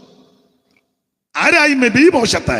ഇസ്രായേലിലെ പ്രഥമ രാജാവാകുന്ന ശൗലിന്റെ കൊച്ചുമകനാണ്, ബെന്യാമീൻ ഗോത്രക്കാരൻ. ശൗലിന്റെ മകനാകുന്ന യോനാഥാന്റെ മകനാണ് മെഫീബോശത്ത്. എന്താ കുഴപ്പടി? 2 കാലം മുടന്ത. എപ്പം മുടന്തി? 5 വയസ്സുള്ളപ്പോൾ. ഉരുണ്ട് വീണതാണോ? അല്ല. പോളിയോ ആണോ? അല്ല. ഒരു തള്ള എടുത്തോണ്ട് ഓടിയതാ. കൊച്ചുങ്ങളെയൊക്കെ എടുക്കുകയും പോവുകയും ചെയ്യുമ്പോൾ സൂക്ഷിക്കണം. കൊച്ചിനെ എടുത്തോണ്ട് ഓടി, അത് പൊത്തോന്ന്. ഒന്നാമത്തെ കാര്യം, 5 വയസ്സുള്ള കൊച്ചിനെ എടുത്തോണ്ട് ഓടാവോ? അല്ലേ ആക്കം വേണ്ടേ? കൊച്ചിനെ എടുത്തോണ്ട് ഓടിയപ്പോൾ ഇത് പൊത്തോന്ന് താഴെ വീണ് 2 കാലും 5 വയസ്സിൽ മുടന്തി. ദാവീദ് സിയോൻ കോട്ട പിടിക്കുന്ന സമയത്ത് സിയോൻ കോട്ടയ്ക്കകത്തുള്ള മുടന്തന്മാരും കുരുടന്മാരും എല്ലാം സിയോൻ കോട്ട വിട്ടു. അങ്ങനെ മെഫീബോശത്ത് ലോദേബാരിൽ അമ്മിയേലിന്റെ മകനാകുന്ന മാഖീരിന്റെ വീട്ടിൽ പോയി. മെഫീബോശത്ത്. ശൗല് മരിച്ചു, യോനാഥാൻ മരിച്ചു, ശൗലിന്റെ മക്കൾ എല്ലാവരും മരിച്ചു. ഗിൽബോവ പർവ്വതത്തിൽ വെച്ച് ഇവരെല്ലാം പാട്ടുപോയി. ഒടുവിൽ 2 കാലം മുടന്തിക്കും മെഫീബോശത്ത് അവൻ പേടിച്ച് ഭയപ്പെട്ട് ലോദേബാർ വരണ്ട സ്ഥലം അവിടെ ചെന്ന് ലോദേബാറിൽ അമ്മിയേലിന്റെ മകനാകുന്ന മാഖീരിന്റെ വീട്ടിൽ കിടക്കുക. എന്നാൽ ദാവീദ് രാജാവായിട്ട് അവരോധിക്കപ്പെട്ട് വന്നു കഴിഞ്ഞപ്പോൾ ദാവീദ് ചോദിച്ചു, ശൗലിന്റെ കുടുംബത്തിൽ ആരേലും ഉണ്ടോ? കാരണം നാട്ടിൽ കേട്ടിരിക്കുന്ന വർത്തമാനം കുടുംബത്തിലുള്ള മുഴുവൻ കുളം തോണ്ടി മുഴുവൻ നശിച്ചു. ആരുമില്ല. അതിന്റെ വെളിച്ചത്തിലാ ചോദിച്ച് ആരേലും ഉണ്ടോ? അപ്പോൾ സീബ എരിവുള്ളവനെന്ന വാക്കിന്റെ അർത്ഥം. അവൻ മുമ്പോട്ട് പറഞ്ഞ അച്ഛാ ഒരുത്തനുണ്ട്. ആരാ? മെഫീബോശത്ത്. ഏതാ? ശൗലിന്റെ കൊച്ചുമോൻ എന്ന് പറഞ്ഞ യോനാഥാന്റെ മകൻ. എന്തിയേ? അവൻ മെഫീബോശത്താ. എവിടെ?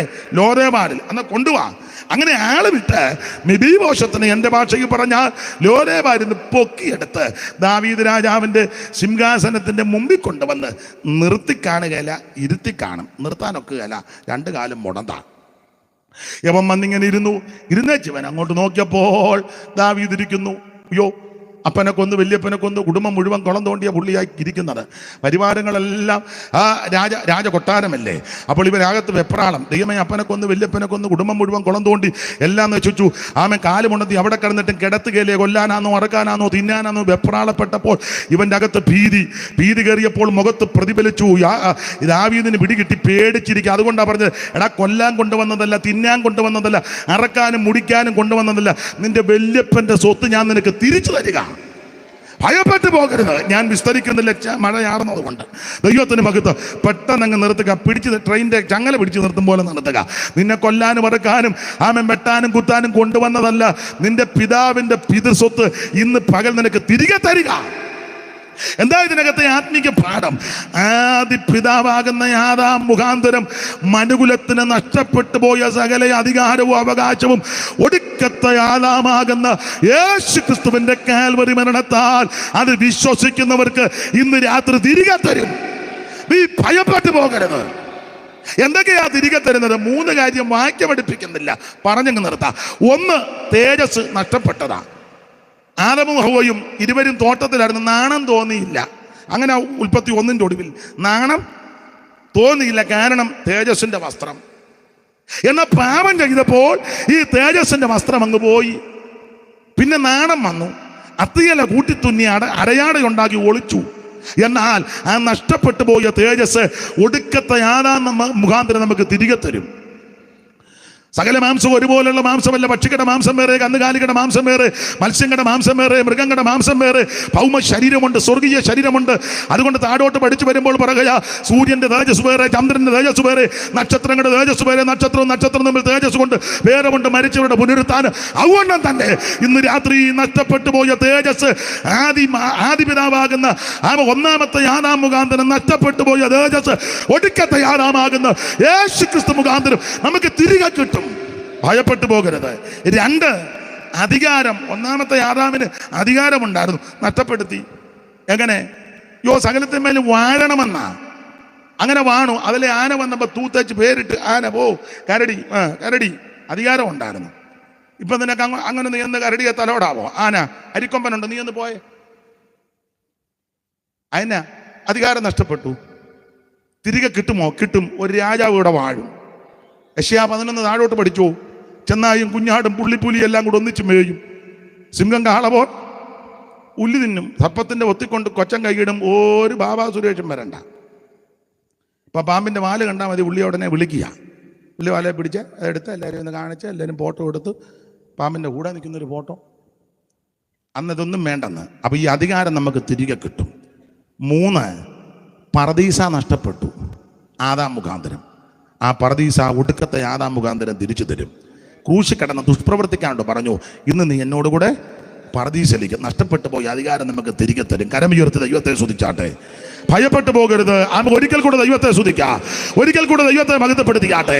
അവൻ എല്ലാവരും ചേർന്ന് ദൈവത്തെ സ്തുതിച്ചാട്ടെ. അവൻ ഭയപ്പെട്ടു പോകരുത്, ഭയപ്പെട്ടു പോകരുത്. കരമുയർത്തി ദൈവത്തെ സ്തുതിക്കാം. Hallelujah, hallelujah. ഇത്ര സൗഭാഗ്യം ഈ ചിതിയിൽ ഇല്ല മറ്റെങ്ങും നിശ്ചയമാ. തീരാത്ത സന്തോഷം ക്രിസ്തുവിലുണ്ടെന്ന പോരാത്ത കണ്ണീര് മണ്ണിലുള്ളൂ, മണ്ണിലുള്ളൂ. കരമുയർത്തി ഹല്ലേലൂയ പാടാ. എല്ലാവരും എഴുന്നേറ്റോ, എല്ലാവരും എഴുന്നേറ്റോ. മഴയാ അതിലും തീർന്നല്ലോ. യേശു മാത്രം ഏകദൈവോ, യേശു മാത്രം സത്യദൈവോ, യേശു ക്രിസ്തുവിൽ കൂടി മാത്രം രക്ഷ. ആമേൻ. എന്നെ കേൾക്കുന്ന പ്രിയപ്പെട്ടവർക്ക് ആ ഭാഗ്യം ആമേൻ ദൈവം തരട്ടെ. ആമേൻ. ജനമേ, യഹോവ നിങ്ങളെ അനുഗ്രഹിച്ച് കാക്കുമാറാകട്ടെ. യഹോവ തിരുമുഖം നിങ്ങളുടെ മേൽ പ്രകാശിപ്പിച്ച് നിങ്ങളോട് കൃപയുള്ളവനാകട്ടെ. യഹോവ തിരുമുഖം നിങ്ങളുടെ മേൽ ഉയർത്തി നിങ്ങൾക്ക് സമാധാനം നൽകട്ടെ. ഒരിക്കൽ കൂടി ഹല്ലേലൂയ പാടാ. പാടി ആരാധിച്ചൊക്കെ നിർത്തണമെന്നാണെങ്കിലും ഇതുവരെ ദൈവം സഹായിച്ചു. മഴ പെയ്യരുതെന്ന് ഞാൻ പ്രാർത്ഥിക്കുകയല്ല, മഴ ആവശ്യമാണ്. ദൈവത്തിന്റെ മഹത്വം. ശുശ്രൂഷയ്ക്ക് പങ്കൊന്നും വന്നില്ലല്ലോ. സമാധാനത്തോടെ ഇപ്പൊ പ്രാർത്ഥിച്ചങ്ങ് പിരിയാം. നമുക്ക് കണ്ണുകളെ അടയ്ക്കാം, ഒരുമിച്ച് ചേർന്ന് പ്രാർത്ഥിക്കാം. ഇന്ന് രാത്രി നാം എല്ലാവരും പ്രാർത്ഥിക്കുമ്പോൾ ബഹുമാന്യ ദേവദാസൻ പാസ്റ്റർ. സ്നേഹമുള്ള ദൈവമേ, ഞങ്ങളുടെ പരിശുദ്ധ നല്ല പിതാവേ, ഈ നല്ല രാത്രിക്കായി നന്ദിയോടങ്ങ് സ്തുതിക്കുന്നു. ദൈവസ്ഥനിൽ ആഗ്രഹിക്കുകയും പ്രാർത്ഥിക്കുകയും ചെയ്ത പോലെ ഇന്ന് രാത്രി ഞങ്ങൾക്ക് ഒരുമിച്ച് ദൈവസ്ഥനിൽ കടന്നു വരുവാനോ സ്വർഗത്തിൽ എന്നേക്ക് സ്ഥിരമാകും ദൈവത്തിൻ്റെ വചനം ഞങ്ങളെ കേൾപ്പിച്ചനായി നന്ദിയോടങ്ങ് സ്തുതിക്കുന്നു. ഭയപ്പെടേണ്ട.